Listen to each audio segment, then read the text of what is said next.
I will now call the regular Planning Commission meeting of Tuesday, December 16th to order.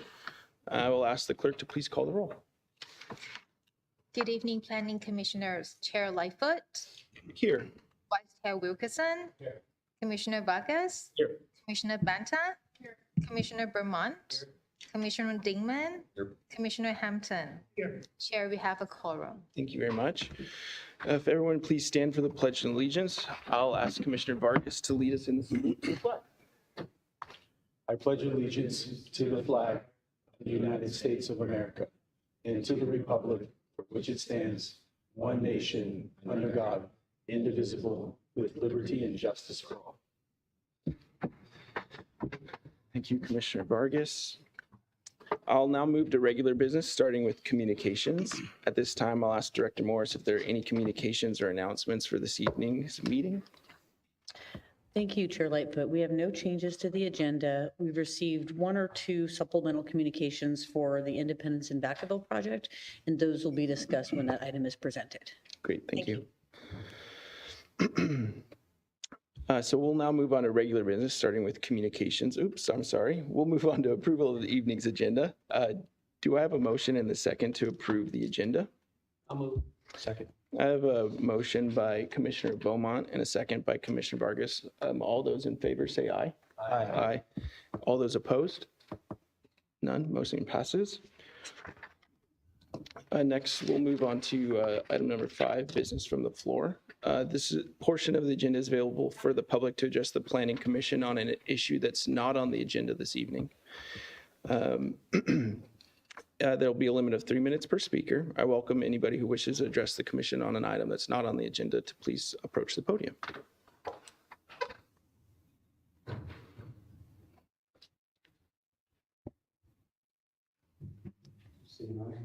Yes, sir. Okay. Hi, my name is Sean Pointer. I'm from the Train Gang community that lives over at the new development of Robert Ranch in Wild Hawk community.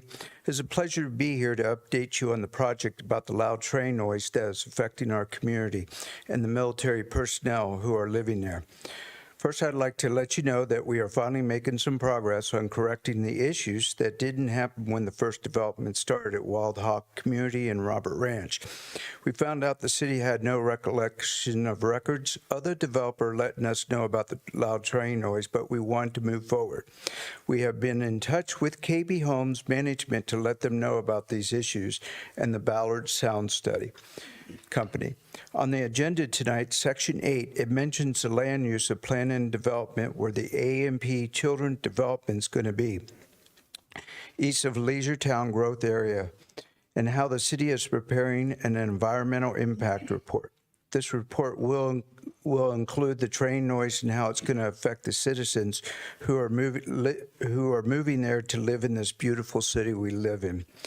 We have been in touch with personnel here at the Planning Department care team and in the city of Vacaville, and they have been very helpful in wanting to help us correct the issues of getting a quiet zone implemented along Fry Road. It is highly probable because it has been done in other cities that deals with loud train noises in their community. The city and us are keeping in touch with the county of implementing the procedure of putting in barriers, etc., to have the crossing of Fry Road as a quiet zone for the trains and the loud noise of all hours of day and night. We know that the option of a plan to get the quiet zone implemented, it must be in a budget proposal by the county. We are hopeful it will happen in the near future, so they can move forward with enthusiasm to help the city of Vacaville and its citizens. We wanted to let you know because some of the neighbors are having a hard time moving because of the loud train noise that they must disclose, and it is affecting our house values. More will follow. Thank you for your support and happy holidays. Thank you very much. Is there anybody else that would like to address the commission? Right, thank you. I'll close item number 5, business from the floor. Next, we'll move on to the consent calendar. So this is time for the consent calendar. We'll have one item on consent, which is the minutes from November 18th, 2025. Does anyone from the commission or the public wish to pull the item for consent? Do I have a motion and a second to approve the consent calendar? A motion. I have a motion from Commissioner Vargas and a second from Vice Chair Wilkerson. All those in favor, say aye. Aye. Aye. All those opposed? Motion passes. So next we'll move on to item 7A. This is our first public hearing of this evening, which is to receive a presentation on accessory dwelling units. This is the ADU ordinance. We'll first hear a presentation by staff, followed by commissioner questions, and then we'll open up for public comment. May we please have staff's presentation? Good evening, members of the Planning Commission and all those in attendance. In 2025, the state of California signed new legislation regarding accessory dwelling units. These are shown on the screen and include AB 462, which modifies some permitting requirements in coastal zones and procedures for certificates of occupancy. AB 1154 allows property owners for JADUs to reside off-site if the JADU has its own sanitation facilities. It also prohibits JADUs for short-term rentals. Lastly, SB 9 and SB 543 have some more significant updates. They provide some clarification on how livable space is defined and used for the calculation of certain standards, and also clarify the number of ADUs that are allowed with various types of development. For example, 2 detached ADUs are allowed with a proposed multifamily dwelling. There was some confusion before when regulating these items, so the legislation makes these matters more clear and specific. The bills also exempt ADUs and JADUs under certain sizes from development impact fees and school impact fees. And lastly, the bills add a new requirement to determine the incompleteness of an application or resubmittal within 15 days. Incompleteness is also required to be determined for appeals within 60 days. Given these updates to the state legislation, staff are seeking to implement a zoning text amendment to repeal and replace our accessory dwelling unit ordinance to incorporate language and requirements from the new state legislation. We're seeking to repeal and replace the existing ordinance rather than just amending the text so that we can also make some minor formatting and structural improvements to the ordinance.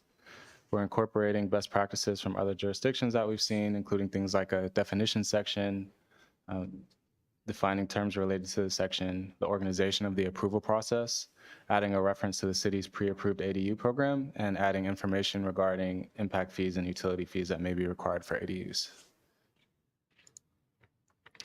To conclude, the proposed zoning text amendment implements 2025 state legislation and incorporates user-friendly formatting and organizational improvements. And the city's ADU ordinance must comply with state legislation or be deemed null and void.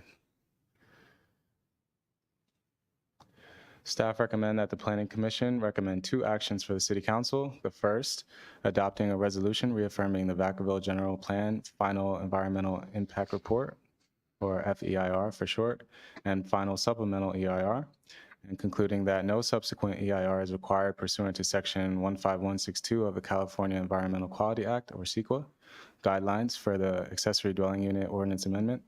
And second, to introduce an ordinance of the City Council of the City of Vacaville, amending Title 14 of the City of Vacaville Municipal Code by repealing and replacing Section 14.09.270.040, accessory dwelling units. The alternatives for the Planning Commission are staff's recommendation from the previous slide, or to modify the resolution and amendments for the ADU ordinance, or to recommend denial of the resolution and amendments for the ADU ordinance, or to provide other direction to staff. Any questions or comments?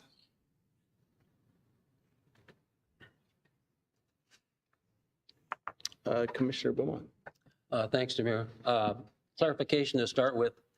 On the second page of our handout, page 8 listed, it says the ADUs, 750 square feet of interior livable space or less.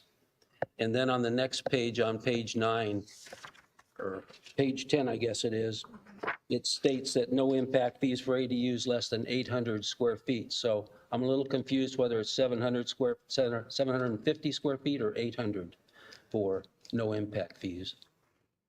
I can help with that, Demir. I think that's just a typo. If I had to guess, it's 750 is the correct number. Is 750 the correct number? So, okay, good. Another question, apparently a existing single-family home can have up to 4 ADUs in the, is that correct? Based in the, I think that's correct. Annie, do you have the legislation? Yes, so it is some combination of attached, detached, a JADU, right? So the state ADU handbook clarifies exactly what combinations are allowed. I think that is correct, though, that you can have up to 4 depending on the combination of the attached, that kind And of for thing. existing multifamily, you can have up to 8.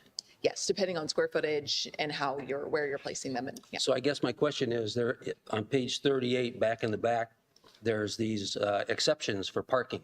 There's like 6 of them. And if you're close to a transportation hub or close to a drop-off point, all the parking's deleted. So how does that work?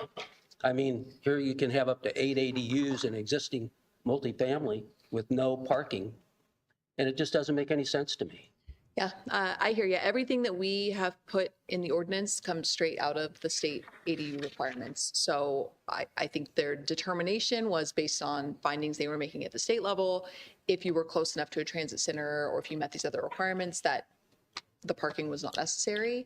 So the problem is if we don't adopt an ordinance that conforms exactly with the way the state law is written, the state has told us you can't regulate ADUs at the local level at all. So we're trying to walk that very fine line of incorporating the state mandates into our ordinance while also in the areas we can preserving what local control we have over ADUs. It's just that it's very limited. I know, it just seems like a mess. Thank you, that's all. Commissioner Dingman. Thanks for the presentation. Appreciate it. Just a quick question on what kind of outreach are we doing for homeowners and for the community to help them know and understand the new rules? Is it just something that we're going to put on the website and push out, or is there anything that we're doing as far as an outreach program for this? At this stage for this ordinance update, we have not put any outreach materials out as of yet, but we can certainly post that on the website for people to know about. Thanks. Commissioner Banta. Thank you. My question was going to be, I know a couple years ago or a year ago, we did do a lot of outreach on ADUs. And so what was the result of that? Was there an increase in the streamlined process that was proposed? What was the impact of that? And what is the typical size of the ADU applications as far as square footage that we are getting? And also what is the data on if it's on a single family lot versus a multifamily lot? Who is utilizing ADUs? We can get that data on where ADU proposals are being proposed and the exact configurations that are occurring. We have seen an uptick in the number of weekly inquiries that we're getting. We have people come to the counter. We have the ADU handout and informational material ready for people to access right there. And then we've also been updating our website ongoingly to be able to give people more information. Thank you.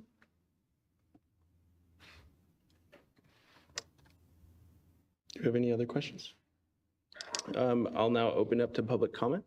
Anybody that wishes to speak on the item, please step forward.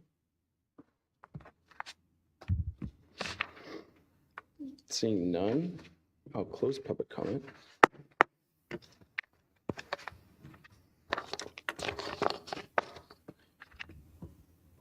Any other questions or comments?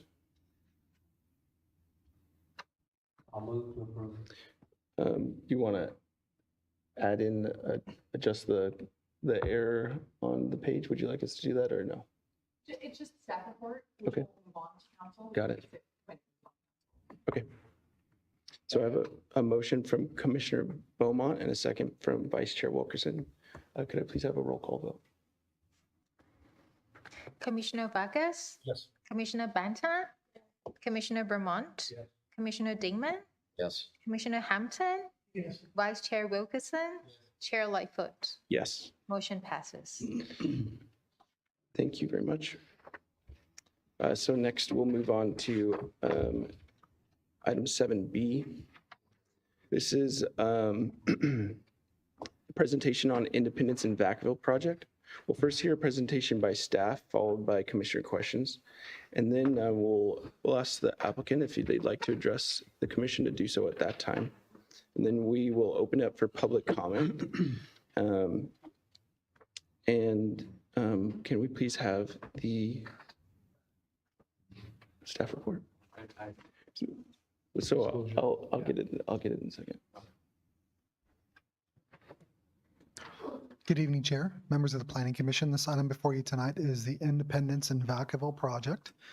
This is a request to construct 232 multifamily duplexes on a vacant 18.06 acre site located at the southeast corner of Vacaville Parkway and Allison Parkway. The map on the right shows you the location of it fronting along Vacaville Parkway, and to the east of that location is the South Puda Canal and surrounding residential development to the north and to the west. This map shows the extent of the subject area as part of the project. And these next two images were provided by the city's media team. These are drone shots that were shot for the project site, which shows this green area that you see on the map with a bunch of different trees. That's a existing drainage feature that will remain untouched. The bulk of the project is fallow grassland area. Here's another shot. You're looking to the southeast of the project.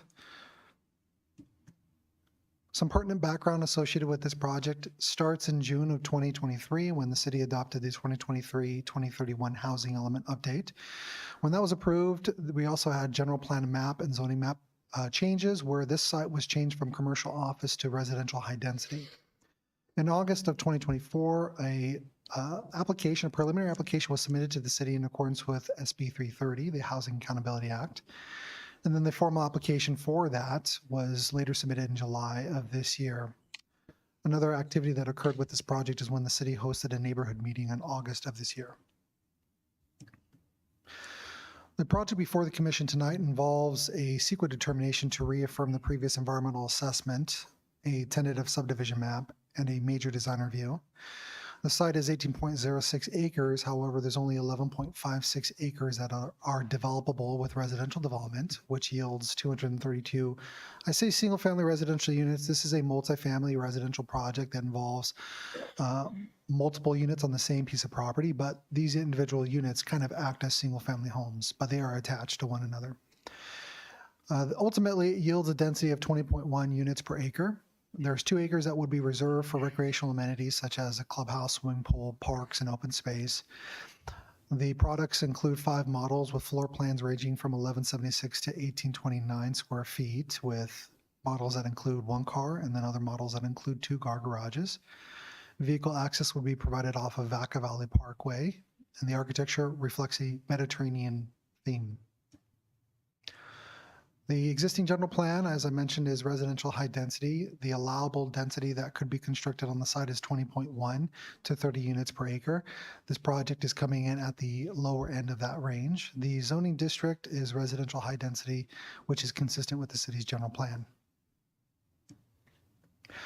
This is a site map intended to depict the 2 entrances. Well, there's a primary entrance to the northeast of this exhibit, and then there's a secondary entrance off to the northwest of this project. But primary access would be off of Vacaville Parkway with some frontage improvements, as well as some median improvements that would be conducted along Vacaville Parkway. But in there, you'll see the project would be providing a series of duplexes within the project site. Those are 2 units that are attached, sharing a single wall.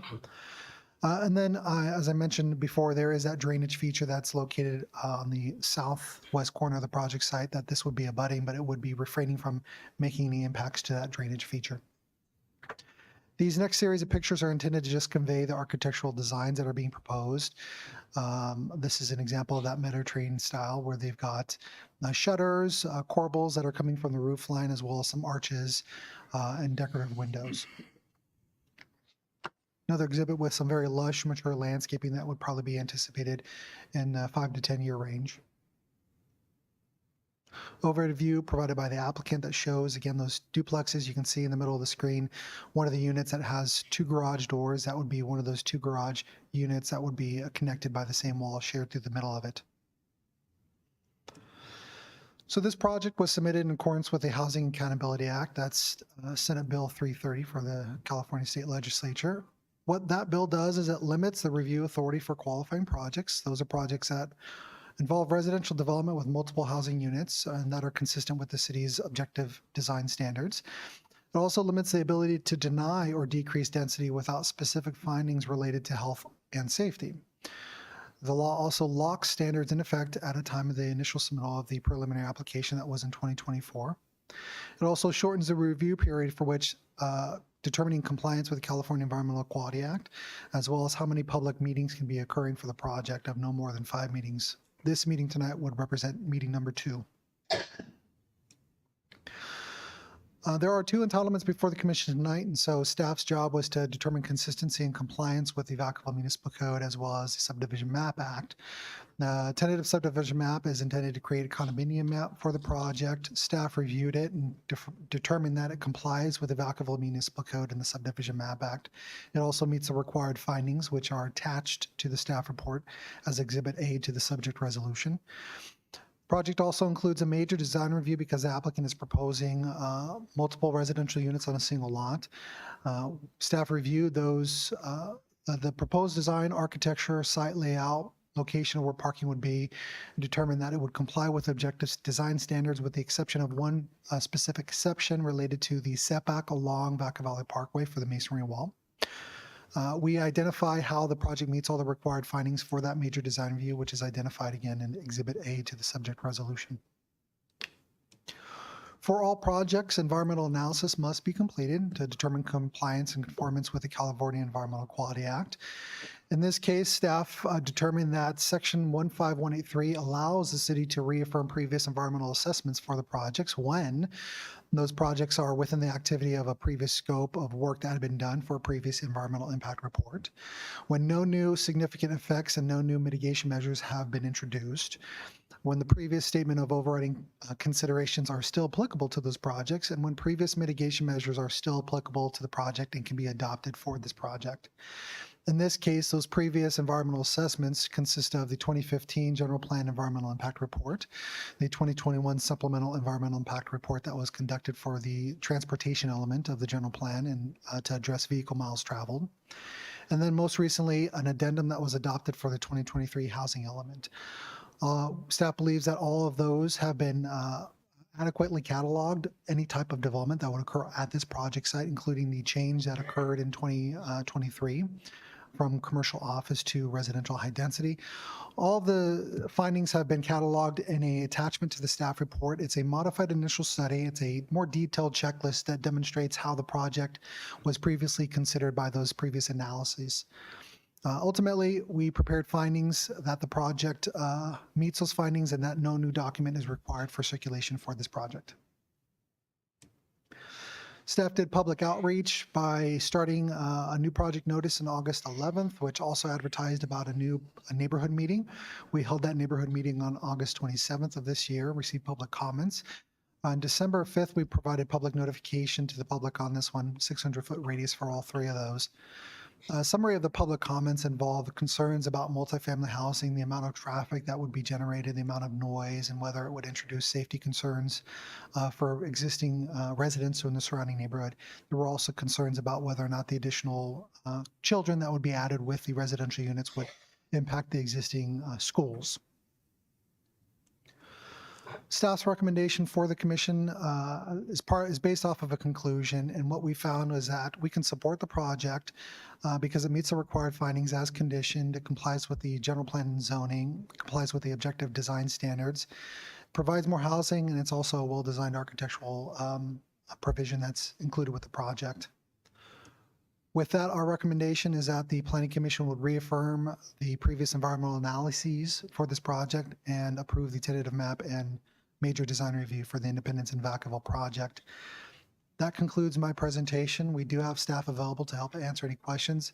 The applicant is here tonight. They've also have their own presentation, so at the direction of the chair, I'm prepared to share that if you'd like to have that presentation. Thank you very much. Before we proceed, is there any ex parte communication that anybody would like to disclose? Commission, ex parte communication? Meeting, and I met with the developer. Thank you, Commissioner Beaumont. Commissioner Banta? I also met with the developer and learned nothing new. Commissioner Dingman? I met with the developer as well.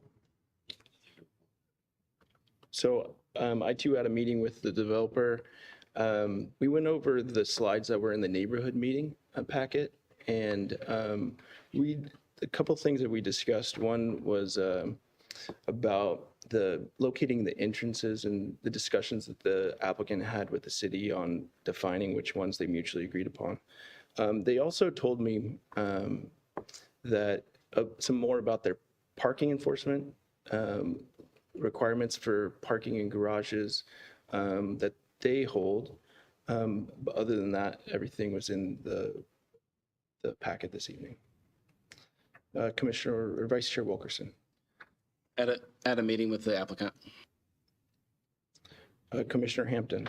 Two quick questions, please. First of all, was there any consideration given to the aesthetics of the undeveloped property by the developer? Is this a question for city staff? Yeah. So is the question about the existing aesthetics about the site? The undeveloped area on the lot that's not going to be developed. To clarify, are you speaking about the entire site or a remnant piece of property that would not be developed? Specifically the area that's not developed. Yes, as part of the environmental analysis, there are requirements that staff has to determine whether or not the site itself holds any scenic vistas, whether it's located along any scenic highways, or there's any major outcroppings that are of significant importance. In this particular case, we didn't find any of that at the site. Okay. The second question, curious, what is the current, if you know this, occupancy rate in Vacaville for apartments? I do not know that information. Okay. Does anybody have any questions for staff? I plan on asking for the applicant's presentation. Yeah, if the applicant would like to.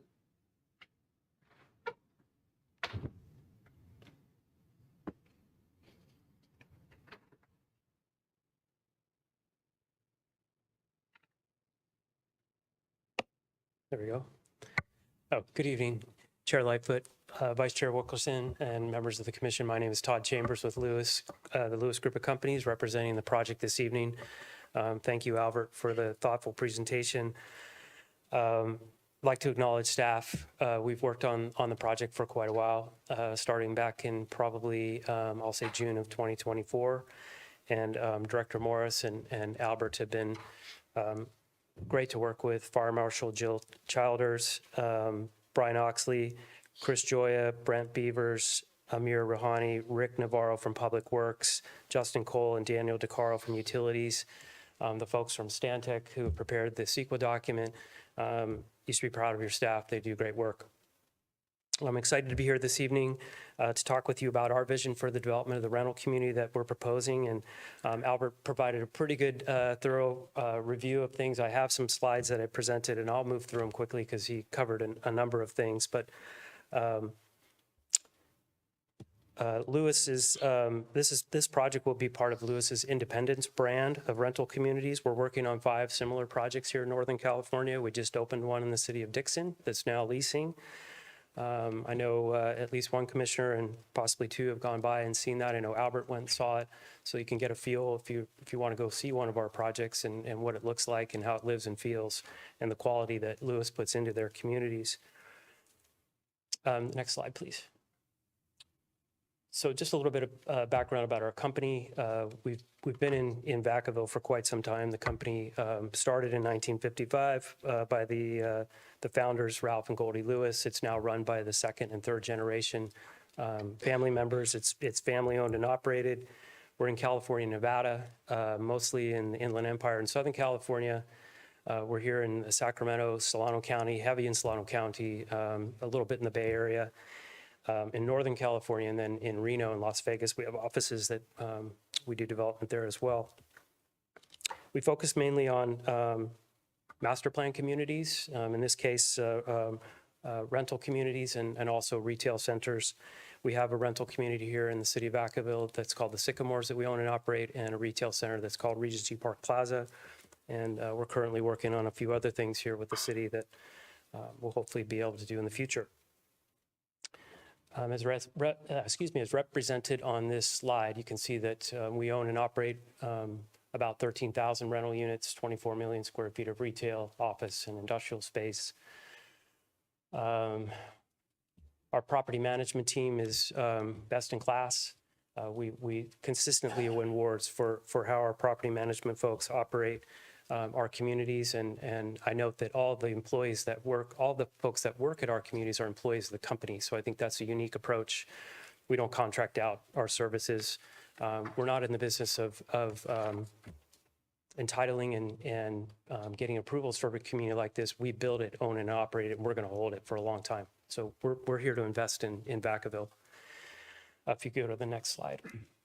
You've already seen pictures of where the site is. If you could keep going, one more. I think this is a good one because it shows the street level. Albert kind of described the drainage corridor that's at the lower picture here, and that's looking from Edenderry towards the site. We opted to leave that in place and not impact that corridor. It provides a nice buffer to the existing residents as they come out from Edenderry onto Allison Parkway. If you look at the top photo, you can see there's quite a bit of elevation on the property. There was fill dirt that was provided by the existing subdivisions to the west when they were developed some years ago, placed on this site. We'll have to move some of that off of the property, but we'll push it back towards the back end when we grade it to level it off. And that's how we'll handle kind of the difference in grade as you look at it from Vacaville Parkway. If you can go to the next slide, please. I think this is an important one. This is a slide out of the city's housing element that shows the inventory sites 60 and 70, which make up these two parcels that we're here to talk about tonight. And in the city's housing element, it assumed 416 units on this property. And again, we're coming in at the lower end of the density range with 232 units. So I think that's a more thoughtful approach to this site, given the surrounding single-family homes in the neighborhood and providing some diversity in this area of town, and a unique product that we think will be successful here. If you can go to the next slide. Albert talked about this a little bit, but looking at our two entry points from Vacaville Parkway, to the right is our main entry, the left being our secondary access. Again, we opted to keep all of our traffic on Vacaville Parkway, which is the busier roadway, versus using Allison Parkway. We have an access study that we prepared along with the city and their consultant to support that design. We think that the way we've designed the community and kind of having a buffer around the outer edge, and we include a trail system or a paseo network for our residents that connects open spaces and some of our amenities. I'll talk a little bit further in my conversation. If you could go to the next site, please. Parking is a very important component of Lewis's communities. In this case, the city required standard is 433 spaces, and we're including 542. Lewis is when parking is a very important component of communities for our company, because the last thing we want is when residents come back to their community or they invite guests over that they don't have a place to park. All of our units have direct access garages or a designated parking space right next to the unit, and we provide ample parking for our guests. If you could go to the next slide. Albert kind of showed some of our perspectives. This is an entry perspective, and if you could go to the next slide. This one demonstrates, again, some of the look and feel of the community, and the picture on the left is a picture of an existing community that we operate in the seating area. Go ahead to the next, please.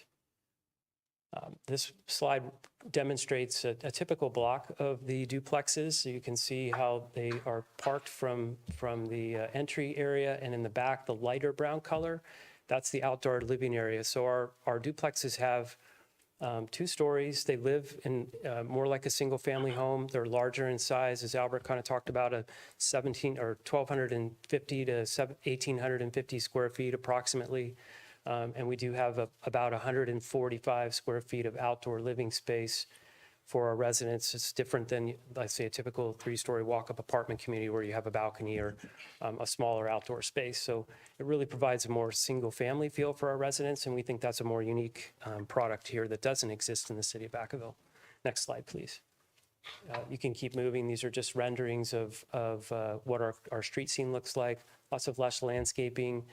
Again, the parking that we provide for our residents with direct access garages.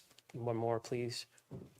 This is an example of a single car garage for a smaller unit. They get an outdoor kind of partially covered space for their second car, and that's a 2-car garage to the left. One more, please. You've already seen that one. Let's keep going. I think it's important to show off our amenities for our projects. We offer a community clubhouse and a commercial quality fitness center for our residents. You can move to the next one.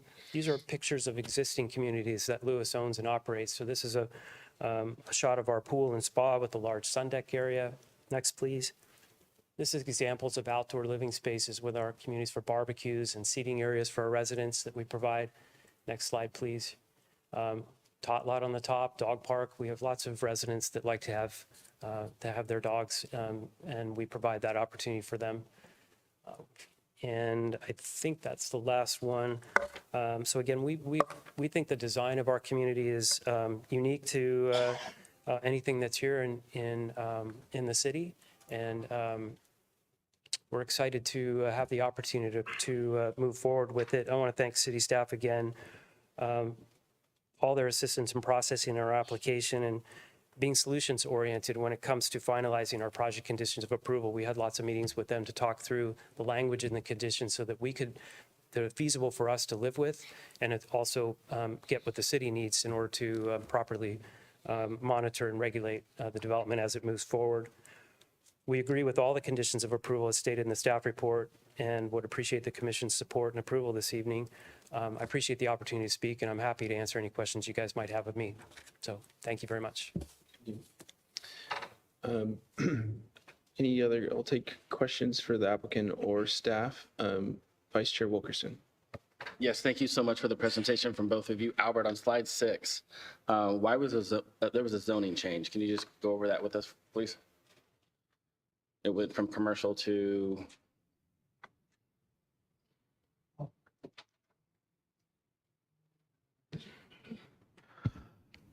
Yes. So as part of the housing element, there are 8-year cycles for the housing element. And so this most recent one where we were adopting one in June of 2023, what state law dictated to cities is that if you had pieces of properties for the previous 2 cycles, previous 16 years that you had identified that you didn't identify for housing, but it's other commercial properties that have just sat vacant and no development has occurred, you now need to take those commercial properties and change them to allow for residential high density. And that main reason for doing that and dictating that to municipalities was because we're in a housing crisis, and we need to find different and more creative ways to be able to allow housing. Okay, so that was a state law that came down, right? Yes, right? Correct. And then has there been any outreach to VUSD regarding the concerns that neighbors have talked about schools and impact? Yes. Okay. Yes. And they responded to us and indicated that their existing schools would be able to accommodate the capacity of this particular project. Okay, thank you. And then a question for the city attorney. Normal standard question for me. If for some reason the commission denied and the city council denied this project, what would the cost be to the city regarding denying an SB 330? Yeah, so the project, as Albert mentioned, is subject to the Housing Accountability Act, which means that very specific findings have to be made to deny the project. If those findings cannot be made, or if a court disagrees with the findings that are made, penalties can range from enforcement by the state attorney general, fines of $10,000 a month and up, and required approval of the project over the city's objections. Okay, thank you. That's all I have. Thank you. Commissioner Vargas. Yeah, a quick question on the neighborhood meeting on August 27th. Do we have the number of individuals that were in attendance? Was this in person, virtual? It was a virtual meeting. So that was two questions there. Sorry. Yeah, it was a virtual meeting, and in our staff report, we cited that we had approximately about 20 people. 20 people in attendance. Gotcha. And then, if I may, so how do we get the word out for the neighborhood meeting? Just out of curiosity. A public notification. We send out notices to all properties within a 600-foot mile radius of the boundary of the project, not the center point of it. And that's based off of property owner information that's available from the assessor's office. Thank you. Commissioner Dingman. Great presentation, both by the developer and by staff. Thank you very much. A couple quick questions. First one on parking. This is probably for the applicant, but how will you enforce the parking for direct access garages? Understand that you've got garages, but most people want to use them for storage. There's not a lot of other flow parking. It looks good. The numbers look good. The ratios that you have obviously are very well put together, but just the reality, how are you going to make that enforcement, especially if the garages don't have windows in them or anything else? Yeah, thank you for the question, Commissioner Dingman. So for the parking in the garages, we do have windows that allows our staff to monitor and make sure everyone is parking in the garage. They're required to do so as part of their lease agreement with us. So it can't be used. There is ample space for storage in garages and for bicycles, things like that, but you have to park your vehicles in the garage, and we designate spaces for both the units and for guests. And when guests come in, they get a parking pass and have to display that. We have our communities, in this particular case, we will probably have 6 to 8 employees on site. They won't all be there on site at the same time.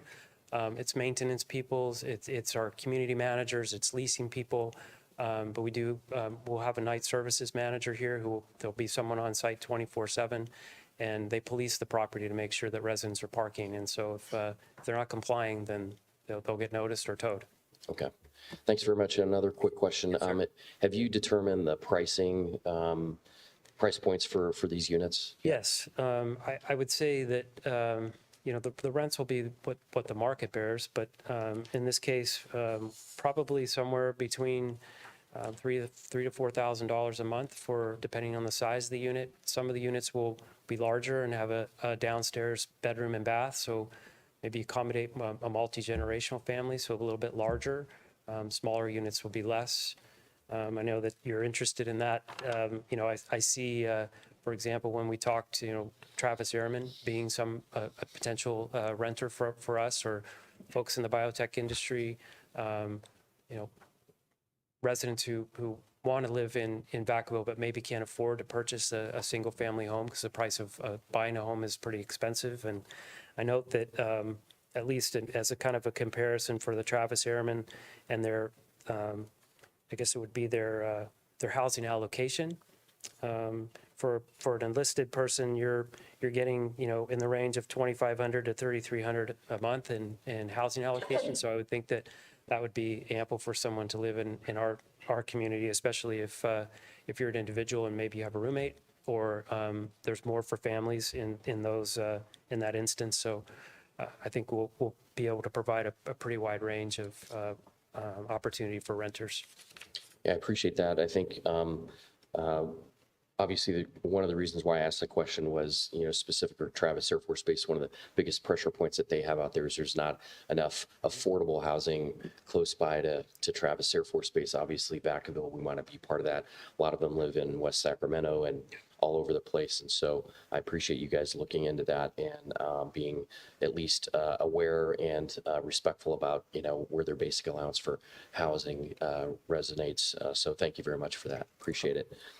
And then maybe for staff, thanks very much. I just want to know at what point for Vacaville Parkway, if there's pressure and stress on the traffic patterns from this development, would it trigger, a new study by the city to make sure that do we need to put a stoplight in? Do we need to do something like that? Could you talk through that a little bit, Albert? Appreciate it. I would not be able to, but luckily for us, we have our city's traffic engineer that is with us tonight that I'd like to ask to come down and speak to this topic. Thank you. Sorry to put you on the spot.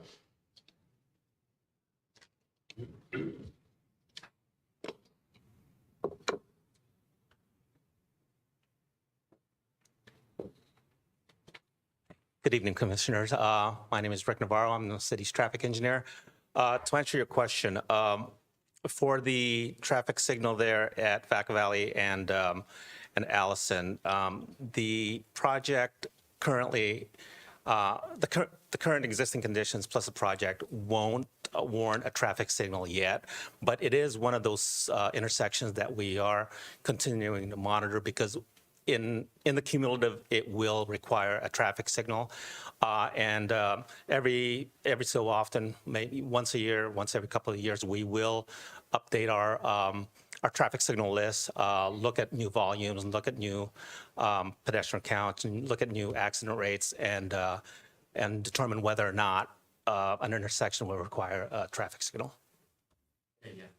For that, you talked about Allison and Vacaville, but what about the access points? Because the way that the applicant had the design, there's, I think, 2 exit points that are just on Vacaville. They don't go to Allison. So that extra traffic probably won't go on to Allison to Vacaville, right? Right. So we did work with the developer on this, and what we try to do is on the major roadways, we try to limit the left outs. So for this project, we have a left in on their easternmost driveway, but the westernmost driveway is right in, right out only.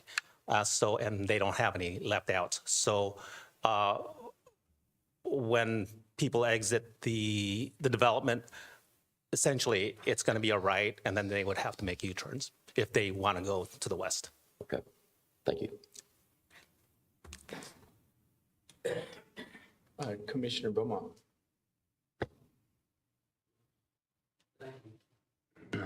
I need the traffic man back.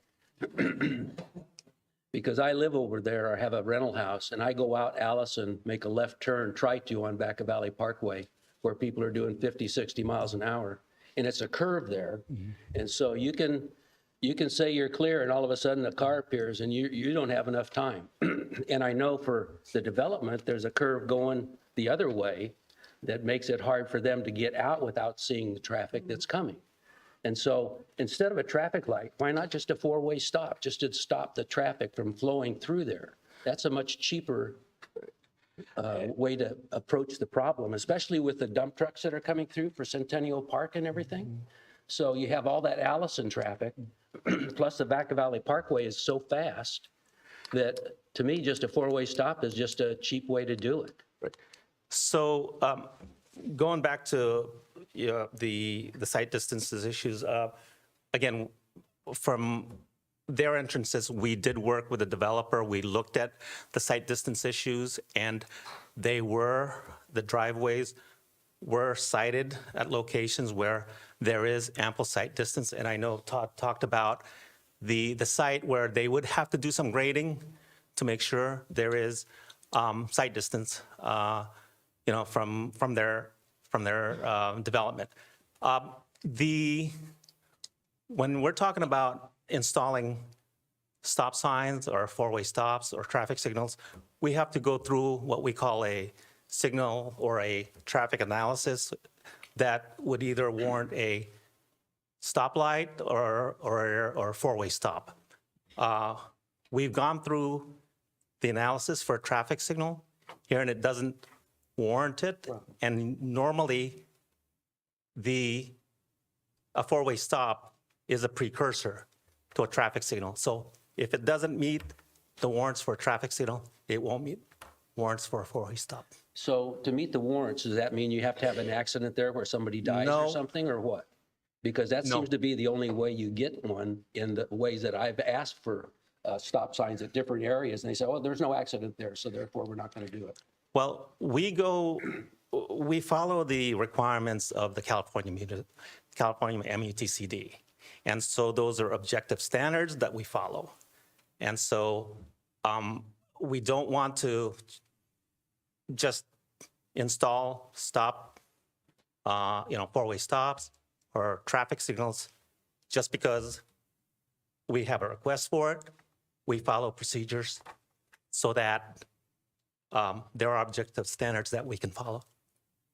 Okay, but I can just see where we had 232 units in a couple years, and you're going to have that requirement. And to me, it's just a precursor to keep it safe out there, because it's not safe right now, really, when you have springs Crystal Springs coming across, they're making a left, I'm making a left off Allison, and the traffic's going 60. It's very difficult sometimes to just even be safe to get on the Vacaville Parkway. That's just my experience. Understood. Okay. And that's why we did work with the developer to make sure we did limit those lefts out of the development. That was Understand one of the that. concessions. Okay, thank you. Commissioner Banta. Thank you. Thank you for the presentation for both of you, and I'll probably have a traffic question also. I was the one commissioner that was able to go out and view a similar property that the Lewis Management Company is doing in Dixon. It's their Independence project in Dixon, and I was able to see what this site could potentially look like. Just to be clear, it's not an apartment complex. They are duplexes, and so they do have a very similar single-family dwelling vibe and feel to them. They feel like a small home, and I really appreciate the thoughtfulness in potential stepping stone for renters from an apartment complex or a smaller unit to a little bit of a larger size rental unit to then potentially a home ownership. It's a very big jump to go from renting to just home ownership. As you stated, it's expensive in this state. My question is also about, one, about the walkway along Vacaville. I know when we met, we talked a little bit about like what the aesthetics look like, and that was presented here, but is there any conversation about what the walkway along between the project and Vacaville will look like or feel like or be? Like, what is the setback from the street to a sidewalk to the project? And then also, Chair Lightfoot also talked a little bit about the entrances, and we've talked a lot about the traffic. I understand that like there's objective standards and like wanting to put a stoplight in, but is there any way that, we talk a lot about local control in the city, and is there any way that you can create a traffic ordinance that would state like, if we do put in a development, we potentially would want to have a stoplight on incoming if there are units over a certain amount? Is there a process for that?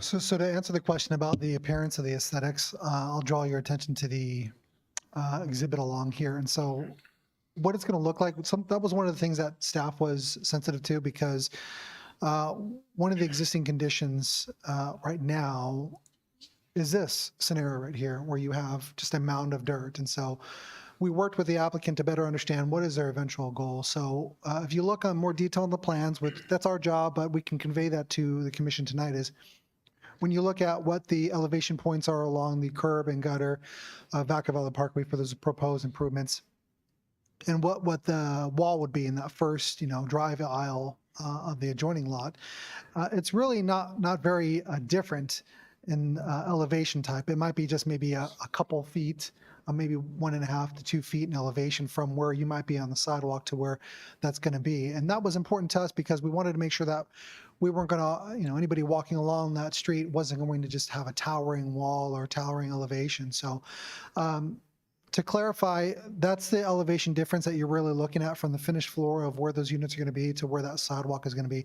The other important component for us that we thought about was, what was the landscaping going to look like along there? Because if you have pedestrians walking along that sidewalk and you have traffic speeding down, is there any protection afforded to them? And what you'll see on the screen is there is about 6.5 foot landscape median that's going to be between where the curb is and where the sidewalk is, where we intend to work with the applicant on the planting of very large trees that can provide shading, but really the growth of those trunks can get large enough to where they can provide that protection away from those vehicles along there. And then in between where that sidewalk's going to be, there's another section of landscaping that you'll see some smaller, more ornamental trees and landscaping, and ultimately some evergreen climbing vines that would be up against that wall that would help provide more of a green wall along that frontage. So hopefully that clarifies the other question. As the traffic engineer is coming up to answer the question, I would say when we look at the evaluation of development projects like this, and whether or not there's any room for latitude between what we think is the perceived effects in the environment versus what are the exact measurements, our job is to provide that independent perspective about what are the objective standards within the cities, what are the objective standards that the traffic engineering uses, And so what state law has clearly said is that when you evaluate these projects, whatever laws or whatever standards you have on the books, that's what you have to go by for. You can't change the rules in the middle of the game. And the reason why that's important is because over the years, development has found it to be difficult to be able to build these types of housing because sometimes they feel like there's a moving target. And so state law kind of jumps in there, says, let's keep the standards, whatever it is at the time when they submit their preliminary application. And then that's what you use as a reference. And so our traffic engineer will come back up to explain, but what they use as a reference point is what's called a nexus. It's a direct connection between if you don't have enough traffic volume along those roadways, and we're not talking about speed and how fast people drive. If you don't have enough traffic volume that would warrant either the stop signs or the installation of a traffic signal, then the city can't impose that obligation onto the developer. And to help clarify further, perhaps you might maybe restate your question for the traffic engineer. No, I think that kind of answers my question. It was more along the lines of like, we do have objective standards in design, right? So are there local objective standards that our city could adopt that are in reference to like traffic design? So say a developer came in and said, I do want to put a stoplight in, would we be able to say, if the developer is willing to do that, we would waive the state law objective standard because of our local standard? I don't know how to answer that because we would still have to look at it because our local standards do refer us back to the California MUTCD, which is the objective standard I referenced earlier. Sometimes we think, a traffic signal or stop sign is a cure-all for traffic issues. Sometimes studies have found that's not the case. It actually makes things worse in certain cases. So we do look at things, again, like Albert said, with objective standards so that we are consistent in our analysis. And so when you're saying, hey, can we require a developer? I would be hesitant to do that if it doesn't meet the requirements of the California MUTCD. Okay. And then I guess just the follow-up question is there a process, because we hear a lot about traffic, right? And so is there a process to have a local ordinance that is more strict or stringent than a state ordinance or varies from the state to be proactive in nature? Like if we wanted a different one, are we allowed to do that as a city? Right now, I know specifically, recently we just adopted went through council to lower speed limits, near schools from 25 to 15 when children are present. We did that. The CVC allowed us to do that, and we adopted that. But those are certain things that, yes, we do have to adopt those on a local level to be able to implement them. Okay. That's one thing I can think of. I can't think of others at this point. So thank you. All right.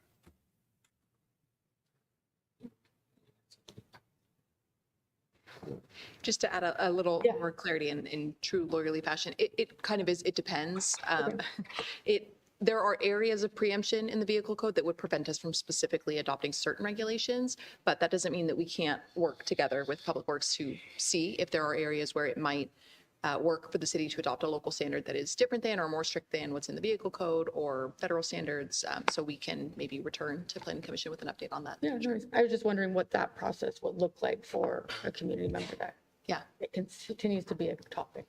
Yeah, if there's something we can do, we can certainly look at that. Thank you. Thank you very much. I'll now open it up to public comment. Anybody wishing to speak on tonight's item, please approach the podium.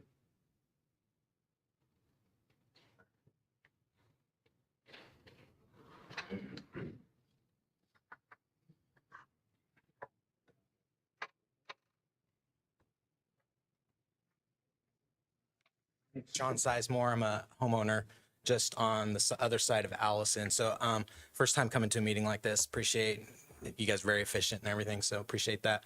I had a couple questions. One was a kind of a statement that they mentioned a 600 radius as far as like letting all the residents know. It seems pretty small. I mean, that's like 200 yards. That's 2 football fields. I mean, and I'm just right there on the side, so it just seemed like it's not like a very big as far as the community, because it's going to be a fairly big impact for all the neighborhoods that are around. So I just wanted to make that comment. Other comment is, as far as this goes, obviously as a homeowner, I'm just curious what the property values, like if it's going to affect property values having multifamily home put in or not.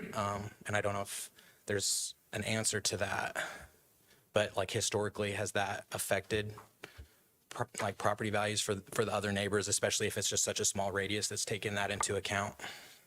So anything you state up in your comments, we'll make sure that we address back with staff and have staff answer. And then the other question, if you can go back to the overall, the one that you had up with the duplex. Yeah, that one right there. I was just curious, you mentioned the 2 access points there on Vacaville Parkway, but I'm curious, are there any pedestrian entry points, or is that the only pedestrian points as well? And part of the question, I know on Allison, you mentioned there's like a berm higher level, so it's less access, but I'm just curious as far as like parking and stuff, if there is issues with parking, are there other access points where people will be able to park and then walk in? Cool, that's all the questions. That's all I got. Thank you very much. Yeah, thank you. Thank you. Do we have any other public comments?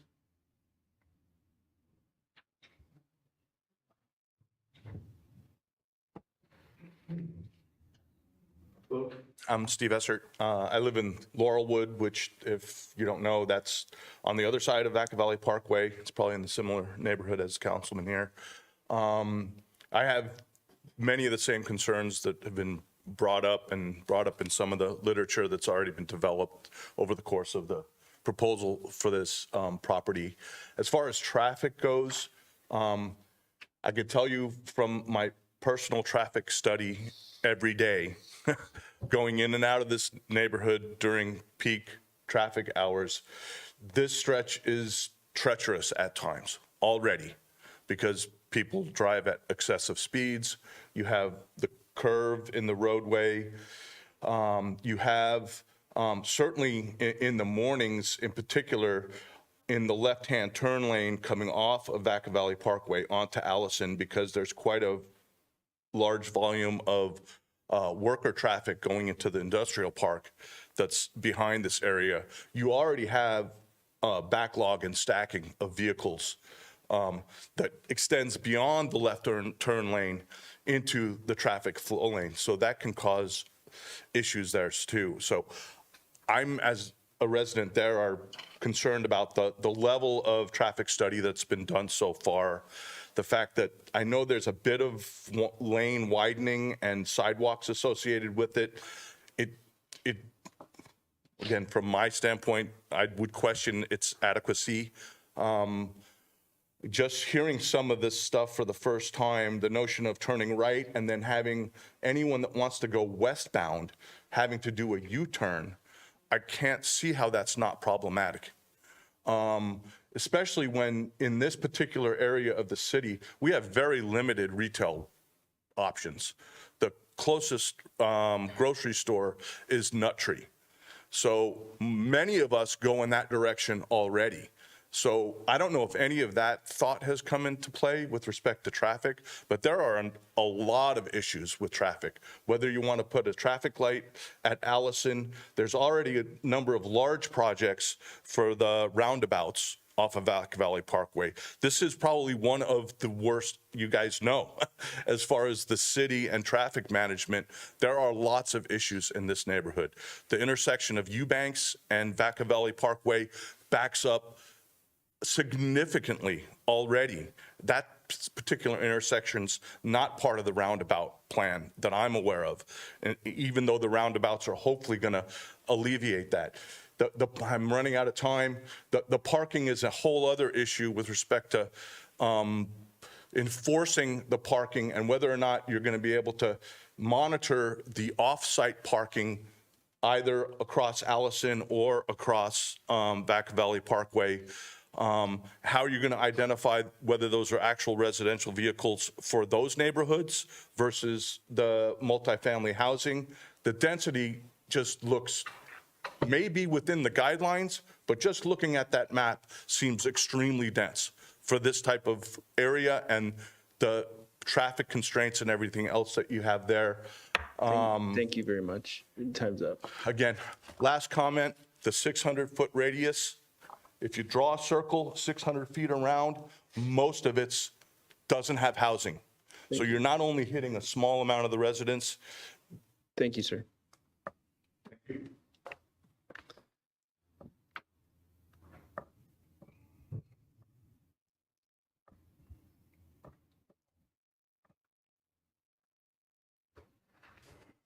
Hi, my name is Sue Hendrickson, and I was at the last meeting on the 27th. Our house backs up to Allison. We live on Cashel Circle, and my thoughts resonate to this gentleman that was just spoke and to Mr. Beaumont coming out of that from Allison onto Vacaville. It's crazy. And my main concern is also not only the traffic impact, but has anybody done a study on the traffic coming off of 505 on a 3-day weekend or just a Sunday? People see their navigation say, oh, we're going to hop off Vacaville and go through town and not hit traffic on 80 and whatnot. And it backs up. And that 4-way stop, like he spoke of on Eubanks, is crazy. You come off at 5 o'clock, 4:30, it's just backed up crazy. And to add 232 more units and not widening, or what about the overpass on Vacaville? Has anybody, is that supposed to be widened at all? Has anybody done a study, or are they gonna widen that for traffic coming from that area off of Leisure Town? These are just some of my main concerns, and along with the value of our home. We've been there 27 years, and I just see it plummeting if that goes in. I'd rather see a clump of land, to be honest, an open clump of land, keep the value up and just keep it more rural. So those are my thoughts. Thank you. Thank you very much. Do we have any other public comments? Seeing none, I'm going to, one more. Go ahead. And we were led to believe that there was going to be some discussion on this lithium battery storage. And it was supposed to be tonight, and the information that we got, I wondered how that issue is progressing. Yeah, so on tonight's agenda, we don't have anything on the battery energy storage facilities. Okay, we got some bad information then. I apologize. I'm sorry.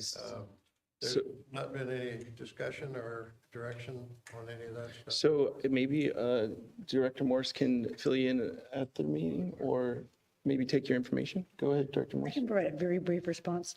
Sir, the commission held a study session about a draft ordinance at their last meeting, and the council held a study session on December 9th, which was their last meeting.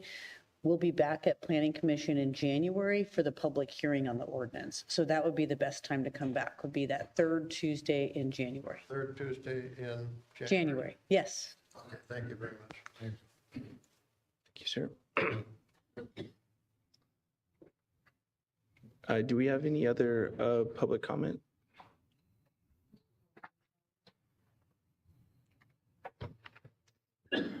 Seeing none, I'm going to close public comment.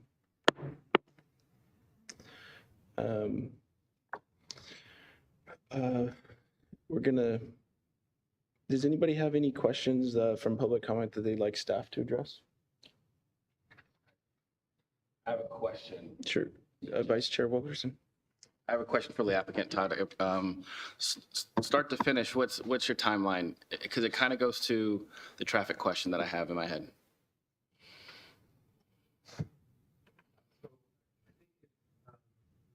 I think if things go as planned this evening, and we can get started on our improvement plans, our civil infrastructure improvement plans. We could theoretically start grading maybe by August of next year, maybe, and spend the next probably, I'll say, 12 months doing infrastructure improvements, and then vertical construction is probably about our time frame. So maybe by fall of 2027, we'd be in a position to start opening and leasing units to residents. Does that answer your question? It does, yes, thank you. And that goes to my point, Albert, on just thinking about the park and the traffic. The park progression is on a timeline as well of the improvement to Centennial, is that correct? Or is that, I mean, that's a couple of years out as well, right?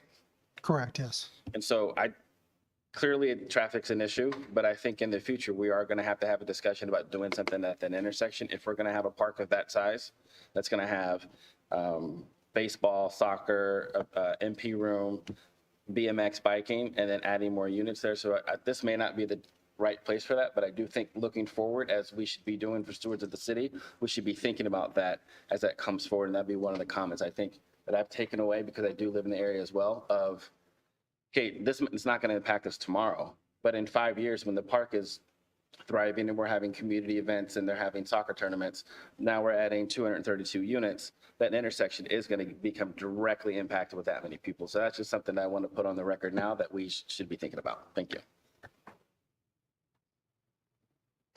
Something pertinent to this conversation, I think, would be to have the traffic engineer to shed a little light on the timing. There are interchange improvements that are being worked on for the Interstate 505 and Vacaville Parkway. So it might be beneficial to kind of hear from the traffic engineer what's the timeline look like for that, because that's another public improvement that could potentially help.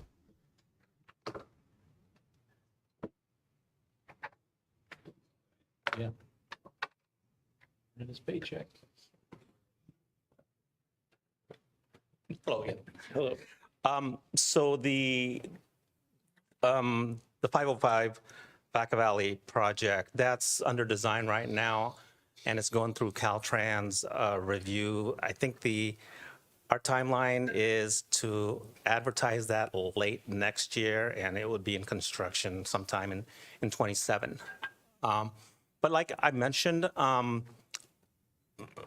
yearly on some of these intersections where we feel they're going to eventually need a traffic signal, we will look at them and update our analysis of them. And so to your point, yes, when something like Centennial happens, yes, we will look at that to make sure, okay, well, how does that impact that intersection? And if it then at that point meets warrants, then we will go ahead and design and install that signal. Thank you very much. Commissioner Banta. Yeah, my last question or comment is, because we talk a lot about traffic in planning, is it appropriate and feasible to have like a traffic study presentation that could help inform the public on like, what are the metrics that are used to like understand like what would trigger that study, or what would trigger like a light, like a signal or a stop sign? Because I think maybe if we could somehow help our traffic engineers educate about like what that process is, it might help some understanding. Thank you. As the commission's aware, we haven't been doing a lot of informational presentations lately, mostly related to staff capacity. But if that is some things of interest to the commission, kind of as a whole, it's something I can discuss with our incoming public works director and try to work on getting an informational item to the commission. Thank you. Thank you very much. So one thing that I'd like to just make sure that I got right too is the pedestrian entry points. So to me, it looks like the only pedestrian entry points are going to be along Vacaville Parkway.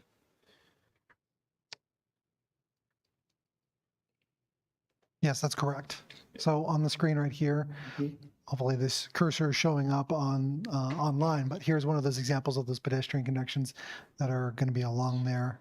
And is there no parking allowed right now along that Vacaville Parkway? Is there intend to be parking allowed on Vacaville Parkway? Probably not. I don't know. Currently, right now, I think it's just a shoulder. Correct, yeah, there's ditch. there's nothing there along that frontage right there. So with this plan, there's not going to be parking allowed on Back Valley Parkway? I don't know the answer to that question.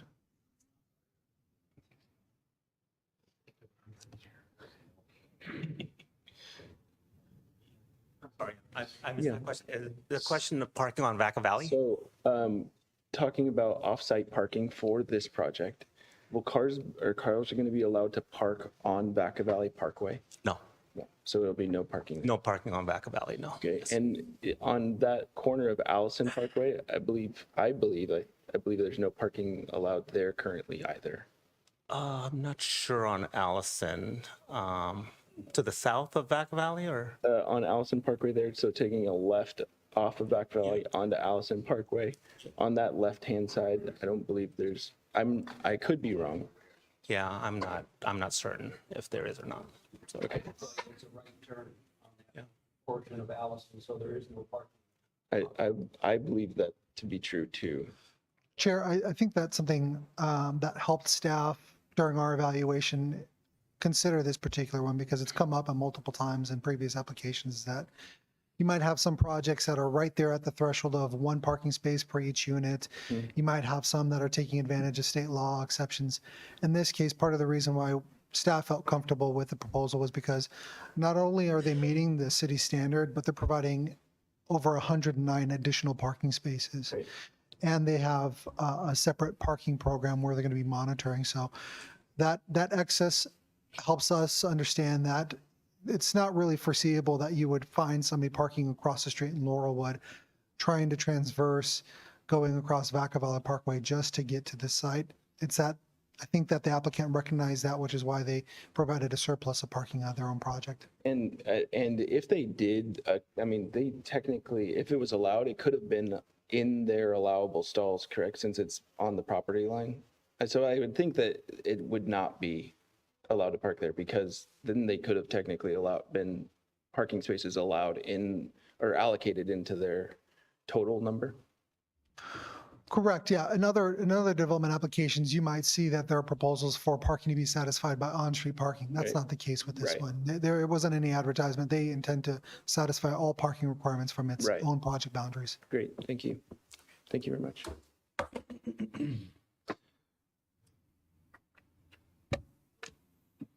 Do we have any other commissioner comments? Oh, Vice Chair Wilkerson. Howard.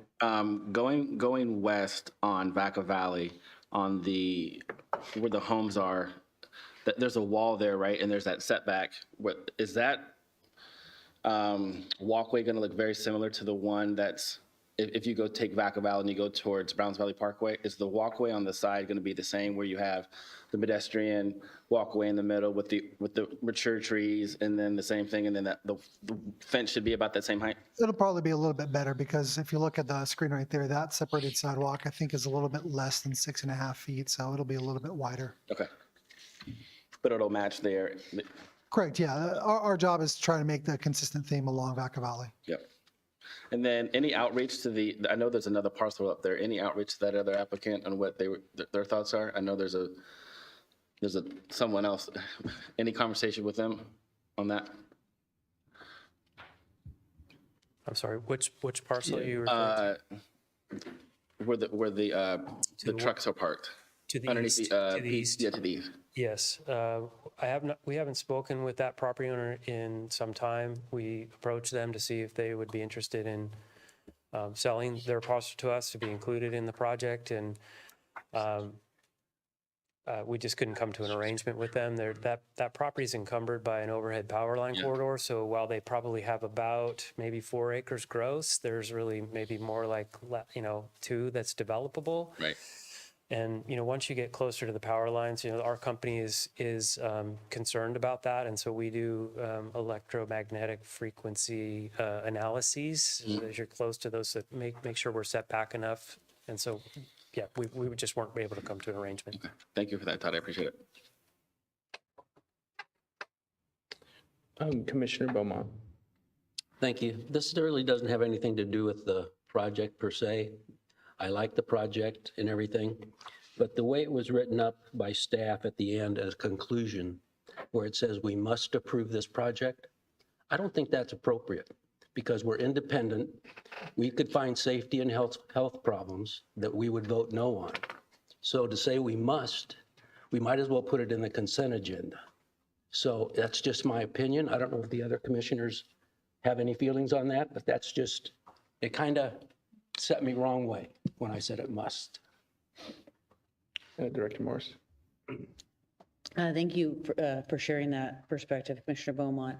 From staff's perspective, we want to be exceedingly clear that these projects that are going to both Planning Commission and in some cases council come with a lot of reduction in local discretion. So in the case of this project, in the fullness of Albert's presentation, he shared that under the state laws, in order to deny the project, the commission would have to have a specific health and safety reason. And so if you did have that, and it had to be based on evidence that would support that finding, that's a basis for denying the project. In the case of this project, and we've spent some considerable time with our traffic engineer, and there's been a lot of work on this, staff does not see any health and safety issues that could be the hook for denying the project. And so that's why we had another project, a notable project, where there seemed to be, after the fact, some confusion on the part of decision makers about whether or not there was local discretion. In that case, there wasn't, and ultimately it resulted in a significant lawsuit and a significant settlement that the city had to pay. So that's why we're being very clear. It does, on second thought, I think it is maybe a little bit too direct. We could soften it a little bit, but our goal is to be clear. Should be approved. Should be, okay, fair enough. Based on SB 330. Perfect. When you say must, it just kind of, I'm an independent guy up here. And when you Understood. tell me must, I just kind of push back. We will take that into account, and you'll see what happens the next time we get one of these. Thank you for that. If there's no other comments or questions, I'll entertain a motion. I'll second. So I have a motion from Commissioner Banta and a second by Commissioner Dingman. May I please have a roll call vote? Commissioner Vargas, Yes. Commissioner Banta, Commissioner Beaumont, Yes. Commissioner Dingman, Yes. Commissioner Hampton, Yes. Vice Chair Wilkerson, Yes. Chair Lightfoot. Yes, Motion passes. thank you very much.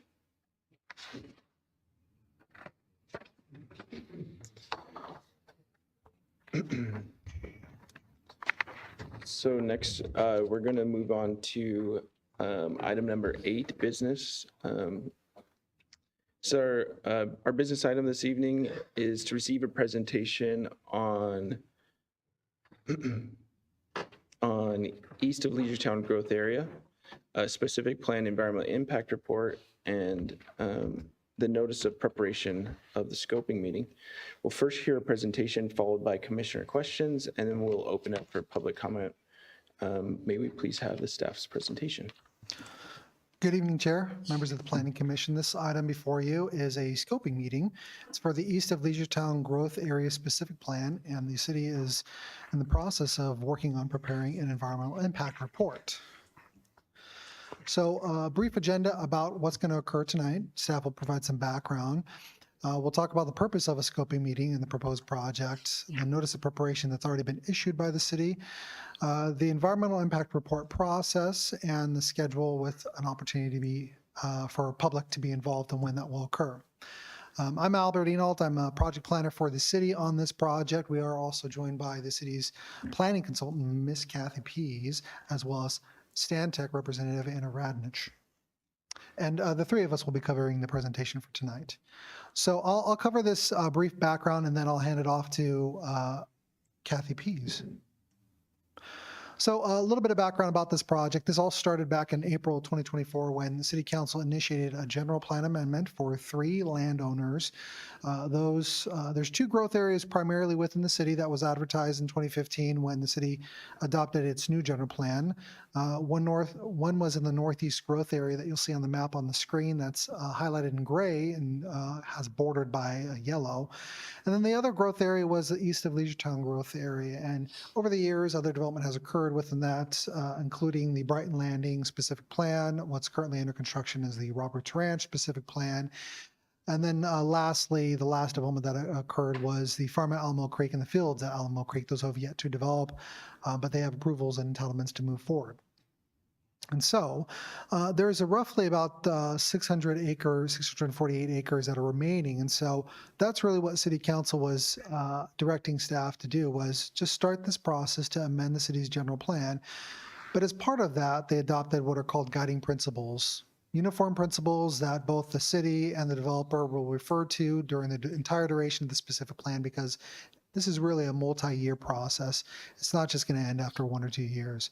And so that's what occurred in April 2024. Fast forward to June of this year, as we were reviewing the land plans from the developer and working with the other city's other consultant, Dahlin, who's helping work with the specific plan, we ran into a couple of different issues involving the proposed developments and the city's policies. And so we returned to City Council to obtain some direction. City Council provided some direction on parks, the affordability component of the project, as well as alignments of Carrollway. And then we were on our way to drafting up a more detailed draft land use plan. And that's what was going on between July and August of this year, where we were preparing, refining a draft land use plan that could be circulated for release to the public at some point.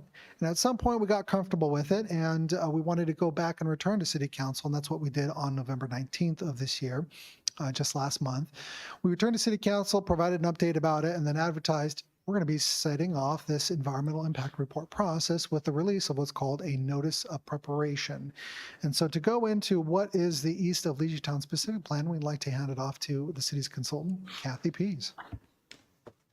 Thank you, Albert. For some context, the specific plan is located within the city's sphere of influence and within the city's urban growth boundary.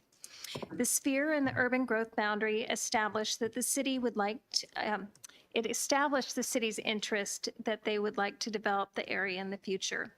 The entire area is 1,317 acres, and as Albert mentioned, there have been several properties that have been annexed. There are three, next slide, please. There are three participating property owners.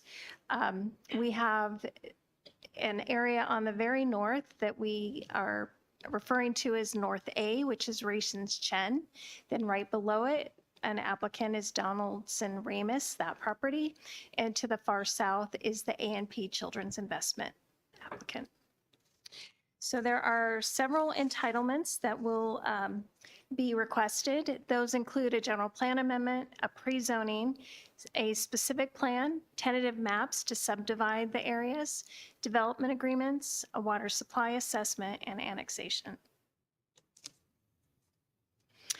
This specific plan will accommodate a wide variety of land uses within the plan area, including approximately 4,200 residential units that are shown in the yellow and brown colors on this map. There'll be 13 acres of commercial that are shown in two locations along east of Leisure-Town Road in the red. And there is an elementary school proposed that's shown in blue. Approximately 19 acres would be provided for stormwater detention, and 7.2 acres would provide for utilities such as water wells and sewer pump stations. This is the land use table, and it provides additional details such as the residential acreage broken down by density and other uses. I would like to note that there are also 42 acres that would provide an agricultural buffer on the east side of the property. So one of the important components of the entitlements is preparing a comprehensive specific plan. This would be a document that will identify land uses, development standards, transportation, circulation, including bicycle and pedestrian trails, parks and open space, how the project will be served by utilities and infrastructure, implementation strategies, and phasing. A specific plan allows the city to comprehensively plan the entire area and implement the goals and policies of the city's general plan. Residential development consistent with a specific plan provides a more predictable and manageable environment for development, which can lead to a more efficient and effective use of resources and infrastructure. At this point, I'd like to turn the presentation over to Anna with Stantec to talk about the environmental review process. Thank you, Kathy. Good evening. My name is Anna Radnich. I'm with Stantec, and we are preparing the environmental review on this project. The project is an EIR, so I'm going to walk you through what is an EIR, what is CEQA, why are we here, what is an NOP, what is a scoping meeting.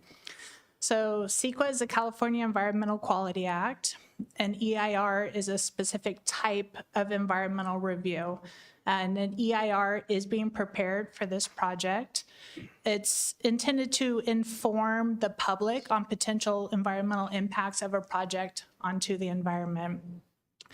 Throughout an EIR, there's also mitigation measures that are identified to help reduce potential impacts. The EIR and the environmental review is just one of the things that the commission and city council will ultimately consider when deciding, on a project. The city is the lead. Stantec is preparing it as a neutral third party. So we don't advocate for a project either way. Our job is to prepare a neutral document. Tonight, we're here at the scoping meeting. The NOP, Notice of Preparation, is kind of the first kickoff, the invitation to the environmental review party for the public. Next slide, please. So currently, we are in the NOP review period. The NOP was released on November 21st. And we're taking public comment actually through a little extension of the time period through January 2nd. Typically, it would be 30 days. Given the holidays, it's extended a little bit. And it's an opportunity for the public to provide comment that will then be captured in the environmental review document, so in the actual EIR itself. So tonight, the scoping meeting is an opportunity to receive public comment on opinions on what should be included or any concerns that should be addressed in the EIR. This is not a hearing where any action is being taken on the project. Next slide.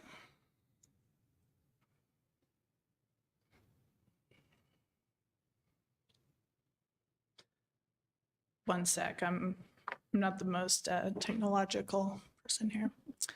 The NOP was sent out to over 3,000 property owners around the boundary of the specific plan site. It's in addition sent to trustee agencies and is posted on the city's website in addition to posting to the state clearinghouse as is required.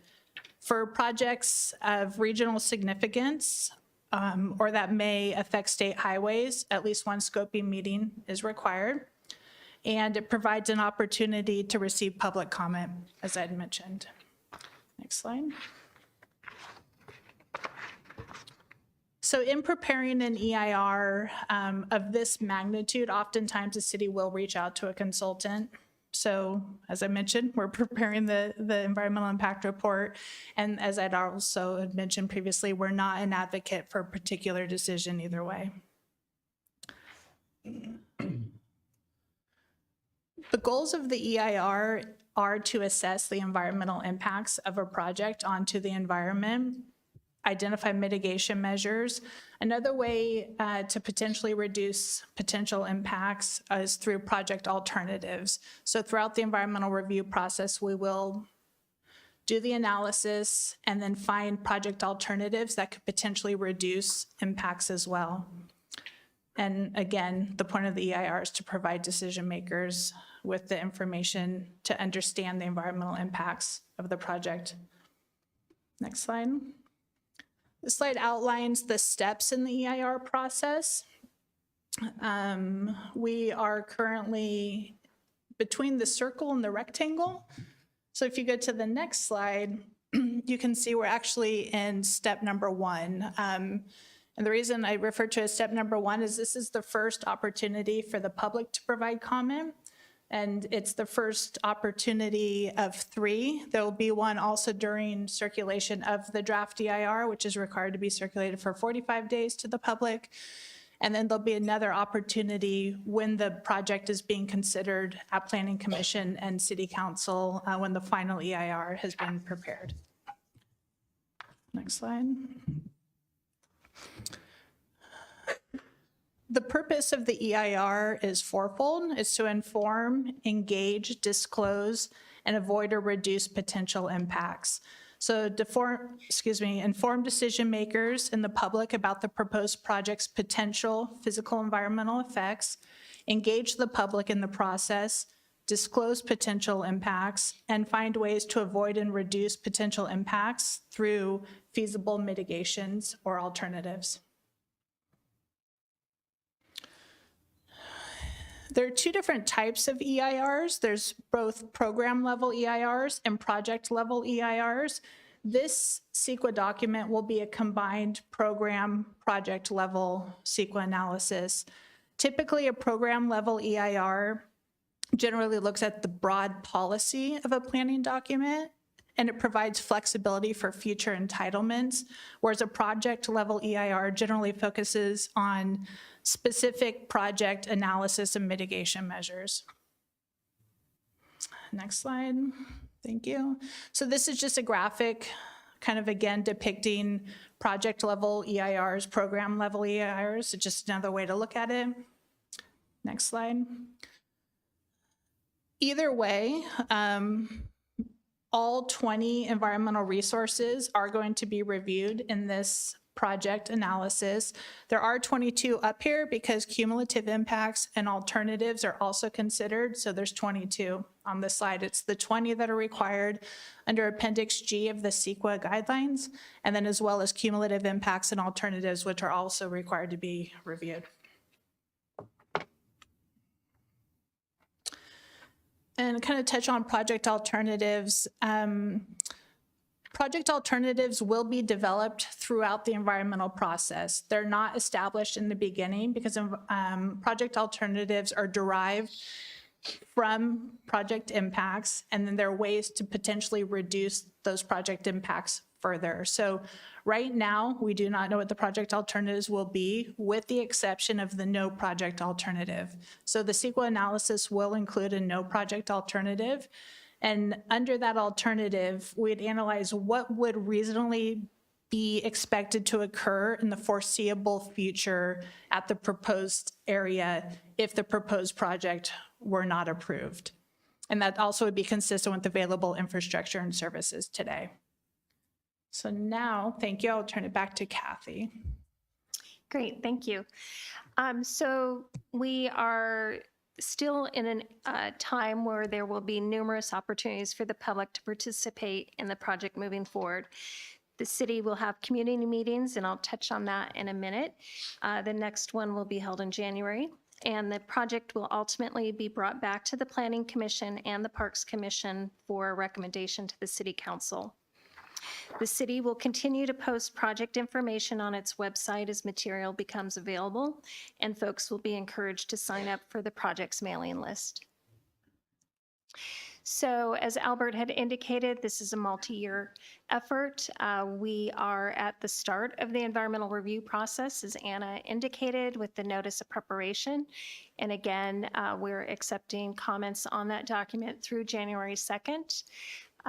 We're having the scoping meeting tonight, and we are planning our next community meeting on the draft land use plan.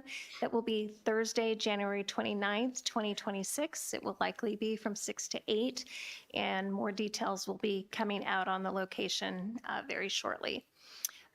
We do anticipate that the draft environmental impact report will be available in the summer. And as Anna indicated, it'll be available to the public for a 45-day review period.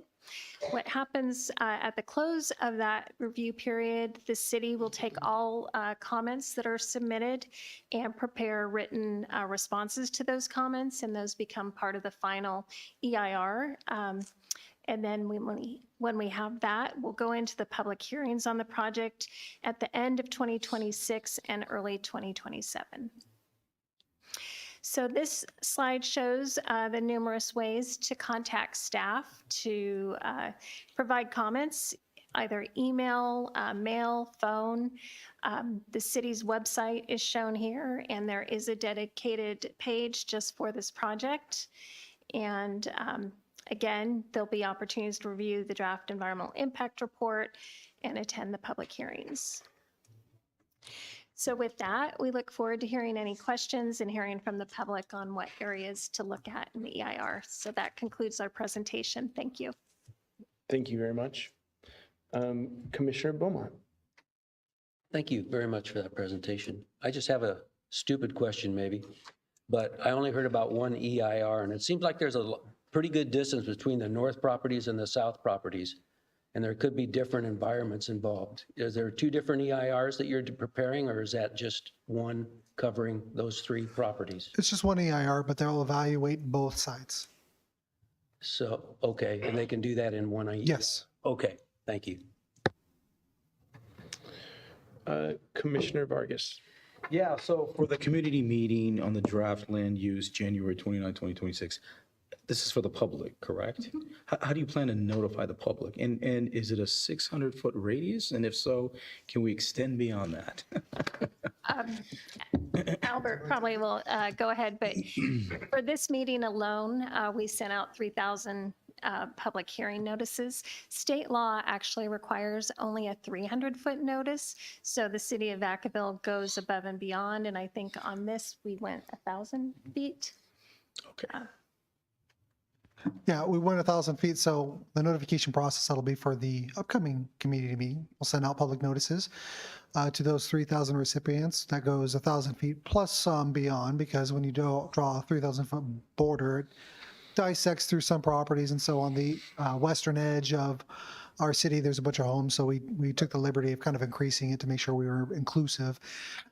This meeting is going to be also posted on the city's website. There'll be a publication on social media, so that way people are aware of it. And the format of it is going to be more of a presentation to provide and announce. We're in the middle of the draft land use plan. We're working on specific plan chapters, but really to get down into the weeds with the public, provide more of a workshop environment where they can cover a bunch of different topics like parks and open space, transportation, circulation, land use, and housing types. I appreciate you going above and beyond, and I appreciate the presentation. Thank you. Very well done. Commissioner Banta. Thank you. I really appreciate the thoroughness of the explanation of the EIR process for us and the public. I think it was very thorough, very clear where we're at and what to expect and how to be involved. And I think that's super important. You did mention that there's a deadline to submit comment for, is that just the NOP? Because then there is another meeting on January 29th. So could you make public comment on the January 29th meeting, and that's still included? And then can people make comment on like a rolling basis the entire time? How does that work? The answer is yes. The notice of preparation is really above and beyond a notification for the project. It's something that's explicitly required. And so the notice of preparation is really just pinpointing exactly, hey, we're about to start this process. If you think that there's anything that we ought to include within this analysis, please let us know. We send it not only to those residents that were within the project area, the 3,000 residents. We're sending it to a lot of responsible agencies that could potentially be referring to this environmental document for any other environmental permits that might be issued. So you're talking about the Department of Fish and Wildlife, Department of Conservation, Solano County, a lot of different agencies are being involved. So this was more of a pinpointed, targeted notification for this analysis. Certainly anybody who's interested in this project can stay involved and talk about it. And I see Anna Radnich has something to add to it. Yeah, thank you. And then in addition, I don't know if I mentioned it clearly, but any comments that are received during this time frame will be addressed in the draft EIR. And then any comments received during the comment period on the draft EIR will formally be addressed in the final EIR. But to Albert's point, we will address comments and then throughout the process. Okay. Thank you. And then you mentioned that it's a joint program and project EIR. Is that done in conjunction, like at the same time, or are those done separately? No, it's all one single document. So to the first commissioner's comment about how do you capture the different sections when they're so far away is, yes, we will be capturing them. For portions that are non-participating parcels, those will be at the program level because there's nothing programmed there right now or on a specific project development layout. For within our analysis, if it is just say north area A versus North Area B, and maybe there's a potential impact up there that doesn't exist in the southern portion.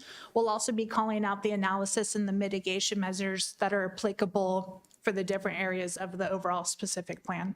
Awesome. In the 22 categories, one of them mentioned is transportation, and we hear a lot about traffic. Is traffic transportation, or are those two different things? Yes, it's the same. It's under They could be where transportation. People could talk about traffic, their concerns. Okay. And then I know before we had talked, the city had put up signs on like proposed projects. Is there an opportunity to put signs on like these lots saying that like there is an EIR being done, just something to bring more awareness to what's going on? That's not in our current notification policy, but thank you for suggesting that. No worries. That's all I got. Thank you. Thank you, Commissioner Banta. Commissioner Beaumont. Yeah, sorry, I just have a question. It's not really an EIR question. It's for the city macro. Do you look at bringing in 4,200 homes with this project and 2,000 homes or such with Green Tree over the next, 10 years maybe? And see if we're ready to internally have all that development, and is the city prepared for that? I mean, we do this development, but are we prepared for having them together? And Sir, what you are describing there is a cumulative analysis that looks at the entirety of all of these projects. And so this is a fun topic because you can look at it from a very program level, like the general plan did a whole EIR to look at the entire potential growth of the city. But then over the time, you get new developments that come in. So in 2015, we didn't have Green Tree that came in, but then they did their own environmental impact report. But then you get, Robert Ranch that comes in, the Farm Alamo Creek. So this particular project, it'll look at what are the impacts that are being created when you introduce new land uses, but then it'll have a separate analysis called cumulative when you look at what is this when you consider all those other developments and what other kind of impacts can be created from that. Are there other conditions that were looked at? Do you need to widen the roadway even more so when you factor in the entirety of it? And so that's something that will be covered by the EIR. okay, great, thank you.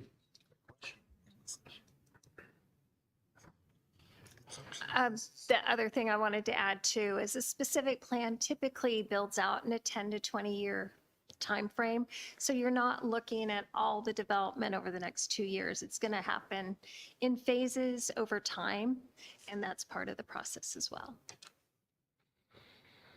One more that I think, Commissioner Beaumont, you might have been touching on just slightly is the absorption rate of the residential units. Not only are we looking at the types of infrastructure that has to be installed in conjunction with a project of this scale, but with the introduction of those additional units, could the city absorb them? Could developers build them over a period of time?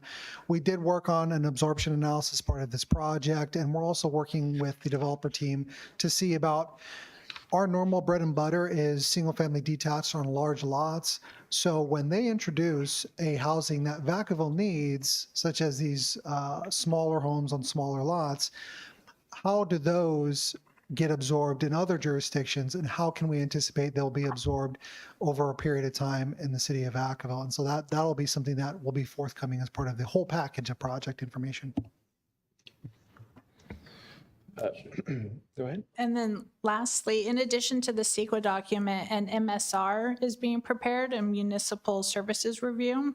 And so if your question was also related to, public services, utilities, and the expansion and the ability to, for those services to take on this development, that's also being prepared concurrently.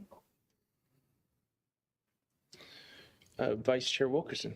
Thank you so much for the presentation. To Commissioner Beaumont's question, I see the applicant here and one of the property owners. Let's say I'm that guy. Let's say everything goes well.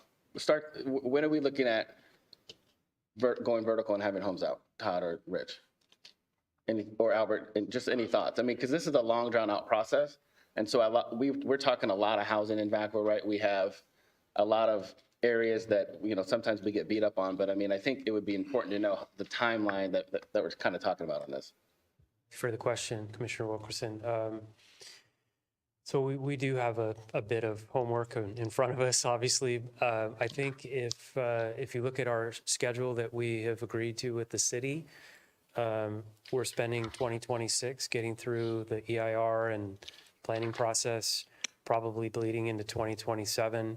We'll be in the LAFCO process in mid to latter part of 2027. So let's assume LAFCO approval happens and we're annexed into the city. We'll spend the next year plus probably doing the initial backbone infrastructure improvement plans. If you see something happening out there by 2029, that's probably real. And I would say vertical construction, maybe 2030. I think that's achievable. There's a lot that could happen between now and then, but that's, I think, where we are today. Okay, I appreciate that because, Albert, you mentioned in our first presentation today that we're in a housing crisis, right? We need homes. And so the process is the process, but we are in a housing crisis. And so, but a lot of these developments that we have in Vacaville are market driven, right? There are approved projects on the books right now that aren't moving dirt. And so just to that point, it's a little frustrating to see the process be the process and the timeline, knowing that we're at least 1.5 million units short in the state of California. So.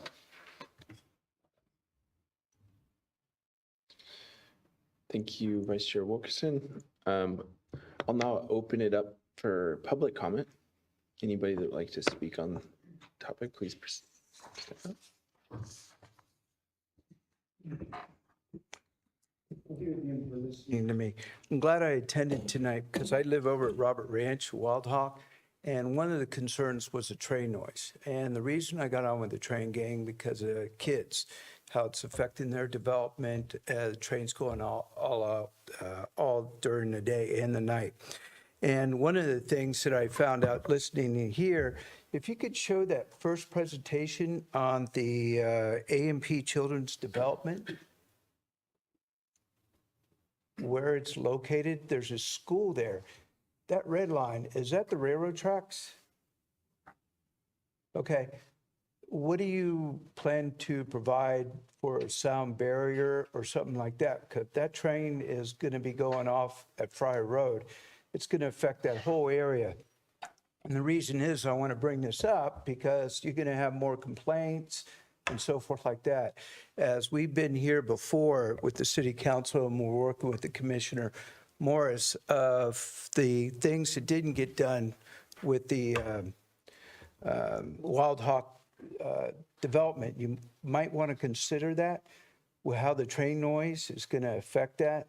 I mean, we were talking about sound wall and so forth like that, but you would have to have a very high sound wall.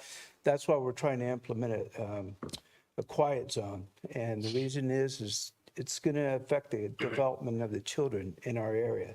So that's why I wanted to bring this up. Thank you. Thank you very much. Is there any more public comment? Seeing none, I'll close public comment. And bring it back for Commissioner deliberation or any questions? So the one thing that I have to say is these are the most important meetings for public to be a part of. Get involved in the beginning, not when it's the apartment complex being built next door to your home, but this is where real input is best used, and we can stay involved from the beginning. That's how you can really shape what this is going to be. So I encourage everybody to really stay on top of this and give as much feedback as they can. All right.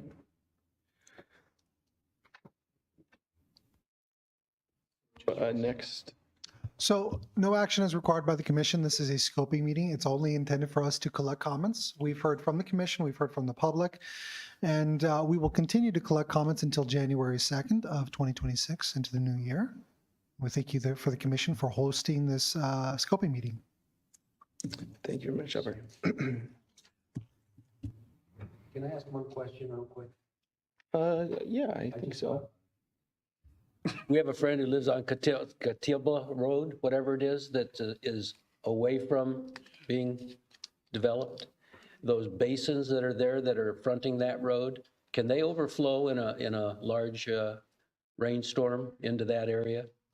So that is one of the things that will have to be addressed as part of the EIR. The applicants are working on a stormwater analysis to see when you introduce all this impervious surface, where does it go? How does it get held by those basins? So those basins can be designed and sized properly so that way they don't overflow and flood onto the adjoining properties during certain rainstorms. Okay, thank you. Thank you all very much. Thank you.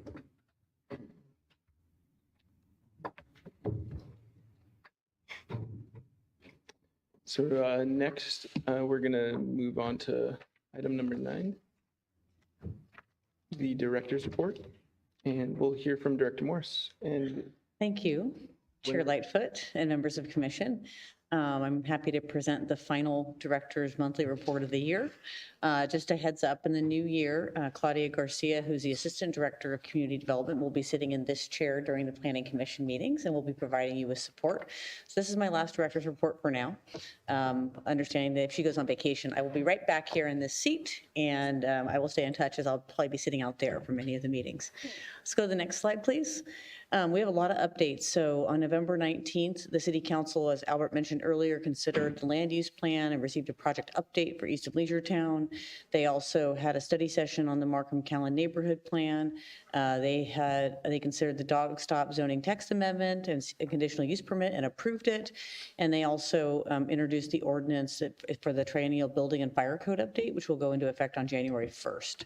And then just earlier this month, the council formally considered and adopted the new Community Facilities District methodology and fiscal impact policy. Both those were adopted in the same evening. They also conducted a very lengthy battery energy storage system study session, and my team is working very hard to respond to public comments and bring a revised ordinance to this commission in January. And then they also did a second reading for the dog stop. And then they were going to be considering the 2025 development impact fees update, but that item has been delayed and will now be presented to council on January 13th of the new year. And then as for the Planning Commission, we have several items ahead of you at the next meeting, the stated January meeting. We have the Harvest Ridge subdivision, which is the general plan amendment and zoning map amendment tentative map, and ALUC review for what was the Southtown Apartments project site, or is the Southtown Apartments project site. We have a informational report about housing no net loss laws and how they could affect development in Vacaville. And then we will be bringing the revised draft of the battery storage ordinance of this commission. You'll be making a formal recommendation on it following probably what will be a lengthy public hearing. So have a dinner before the meeting, please. Pending items of note, we have other pending items, but we try to highlight the ones that we think you're likely to see in the near future. We have been actively working with the developers of the farm at Alamo Creek on specific plan and development agreement amendments. So I think that's going to be coming your way in the first quarter of 26, definitely. You'll also receive the annual general plan report and housing progress report. And that's where there will be a lot of data specifically about ADU production, what types of ADUs, it's all things housing. And we will put a really nice bow on it with a lot of information and a very comprehensive presentation. And then we're still working on the Weber Road Development Agreement Amendment, and at some point we'll be back to you with the Peabody-Allison specific plan. Just some teasers for the new year. The building division, actually November was a slow month for us, and it was a reduced revenue month, and for whatever reason, it is what it is. It's been a very strong calendar year for housing production, so apparently everyone decided to take a little chill in November. This month we've had better numbers, better activity, and that'll be presented in January. If we go to the next slide, this reflects that with building permit issuance dropping a bit. Still not the lowest of the year, but definitely trending lower as we head into the holidays. Going on to the next slide, inspections have also dropped, but there's a lot of inspections for the month of November, which is typically a slower month. And then we'll go on to the building permitting in relation to solar permits, still trending very similarly. And we'll see what next year holds for that. And then I will be giving the current planning report because Mr. Bevan is out tonight and Albert is just my slideshow person this evening. Thank you, Albert, for all your help. We received a new application in District 1 for another proposed digital billboard. So this is the third proposed digital billboard in Vacaville that will be going through the development review process. We approved design review for the City residents out in the Cheyenne neighborhood. In District 2, there were no new applications, and we approved no applications, same for District 3 and District 4. In District 5, we approved the Lower Lagoon Valley Linear Park modification. This is sort of a value engineering effort to bring those park construction costs down so that project can build, and they're very interested in building it soon. And then we received that, actually, I think that has been approved, sorry. And then there's a new food truck that was approved in District 5. District 6, we both received the Harvest Ridge subdivision during the last month, and that's what's coming before the Planning Commission next month. We've been moving very quickly with that one to get it to you and the council. The Advanced Planning Monthly Report, I touched on Peabody Allison. We're still working on that. The goal is to get that plan adopted in 2026. The Markham County Neighborhood Plan, the council provided very favorable comments, so it goes back to them for formal adoption in January. We submitted for the pro-housing designation on December 1st, and we expect to receive initial feedback from HCD on February 1st. So if we get this designation, the city's qualified for a lot more grant funding for affordable housing projects and transportation projects. We are bringing the annual land use and development code update to council next month, and that will encompass the ADU stuff you all reviewed and approved tonight, and then also the package you saw at the last meeting. And then, I guess lastly, there might be another slide, we were doing a lot in advanced planning. The municipal services review is well underway. We anticipate a draft going to LAFCO in the first part of the new year, and then it will go through a public review process with LAFCO at public meetings that they will be conducting, and of course, we'll also be bringing it to our city decision makers. Okay. Oh, there are more. Now, this is why Albert's not giving this presentation. Now, we are working on that BESS ordinance, which we touched on. The approval of the CFD and fiscal was a huge accomplishment that all got done in December 9th. You've heard about the East of Leisure specific plan, and then I think this truly is lastly. We've made a lot of progress on the Northeast Growth Area Planning Study. We've developed 3 land use alternatives. We're putting the finishing touches on them internally, and then those are going to go into the public space for feedback, including to the county. So we're ready to engage with our county partners in visions for this 1,400 acre growth area that could be a lot of jobs for Vacaville residents. And so go on, Albert. Announcements. I made the major announcement that I will be replacing myself with my very, very capable assistant director. Other staffing updates, you'll start seeing some new faces here. We've been very grateful to hire for every vacant planning position. So we've had 2 people start in the last couple weeks. We have a new person starting in January, and by then we'll be fully staffed. Lots of new faces, and we'll be really excited to introduce them to this commission. And with that, I'm happy to take any questions or comments from commissioners. We lost a very talented associate planner to go work where he lives in Fairfield. And then we lost 2 others who are also just actually superstars who, in one case, closer to her home, more pay. Hard to blame her. And in another case, returning back to the exact company she departed to come work for Vacaville. So all of them unique circumstances, all of them very sad. But again, we've been delighted to be able to hire. I really am looking forward to meeting our new staff. These are some really, so far, promising talents. Someone chose Fairfield over Vacaville. Commissioner Vargas, I did that. I returned to my hometown. His mic wasn't on. Okay, well, there are reasons why people want to work in their hometown, Commissioner Vargas. I get it. I'm from Winners. I would do Commissioner Hampton. Yeah, thank you, Director Morris, for the update and appreciate it.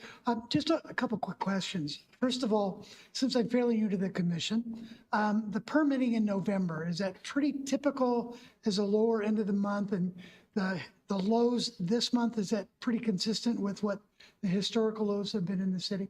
I have to look back at trend data, and I will do that. But what I will say is it normally slows down with permits issued and inspection after like mid to late October in kind of a normal year when it rains. And so this year we haven't had substantial rain, but it is trending with a slower activity over the holiday season. A lot of times we will either see a rush when there's a code update, or it will just be more of a trickle. And so this year it's been a little bit more of a trickle. And the second question is macro, micro, economics, sort of get the concept on that regarding permitting and building and national economy, et cetera. But really maybe brief and amazing. Why do you feel the permitting is slowing down, or what's your take on, do you think it'll increase first of the year? What are your takeaways? Well, I check in with our building permit techs, who are the ones applying fees to building permits for housing in particular that's gone through the review process and is ready to issue. We have a lot of homes that are ready to issue, and we actually are actively working with builders who are promising to pick up those permits by the end of this calendar year. So I get like the almost daily vignettes from that team that we still have a lot of activity flowing through building. There are a lot of permits coming, but there are tremendous macro factors affecting land development everywhere, not just in Vacaville. Notably, increased cost of construction, increased interest rates, great uncertainty. I visited a meeting today with developers of Lower Lagoon Valley, and they cited having tech workers who'd like to move to Vacaville, but they're concerned about their immigration. What's going to happen with that? So there's just a lot of uncertainty in the world right now. But if you look and compare our numbers, which we had a newspaper reporter who did, to other cities in just the general Bay Area, we still have really strong housing production numbers happening in Vacaville. So that heartens me. If people still want to build here, they are still building here, and I'm predicting that they will continue to build here in the new year. Thank you. Thank you. Thank you, Commissioner Hampton. Any other questions for Director Morris? Thank you, Director Morris. So next we'll move on to item number 10, Commissioner comments. So this is a portion of the agenda for the commissioners to inform each other of items of potential interest, or other commissioners, such as interagency meetings or announcements as appropriate. I'll start going down the line. Commissioner Beaumont. Just Merry Christmas, Happy New Year, Vacaville, and hope you have a great holiday season. Thank you. Commissioner Banta. Yeah, I just want to announce that on this week, this Thursday, December 18th at 6 p.m. is Vacaville Homeless Memorial Day. It'll be hosted at North Orchard Church on 301 North Orchard at 6 o'clock to honor, there's at least 5 unhoused individuals that have passed away in the year of 2025 that are from here in Vacaville. And that number may be a little bit more. So everybody is invited, and I would encourage anybody to come to honor them. Thank you, Commissioner Banta. Commissioner Neiman.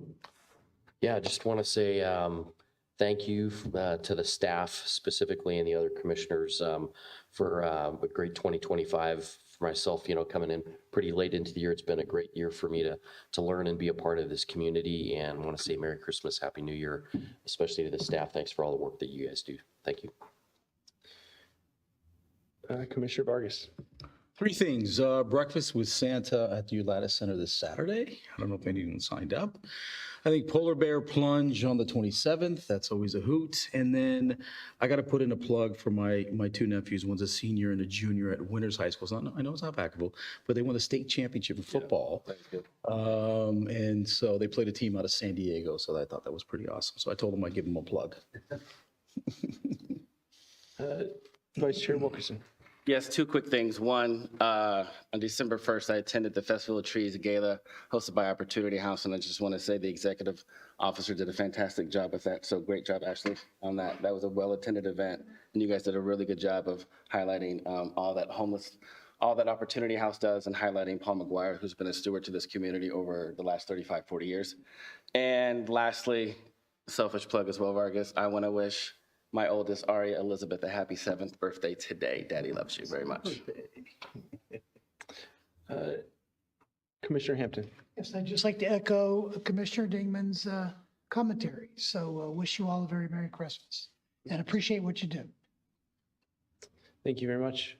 I think that ends our meeting. Good night.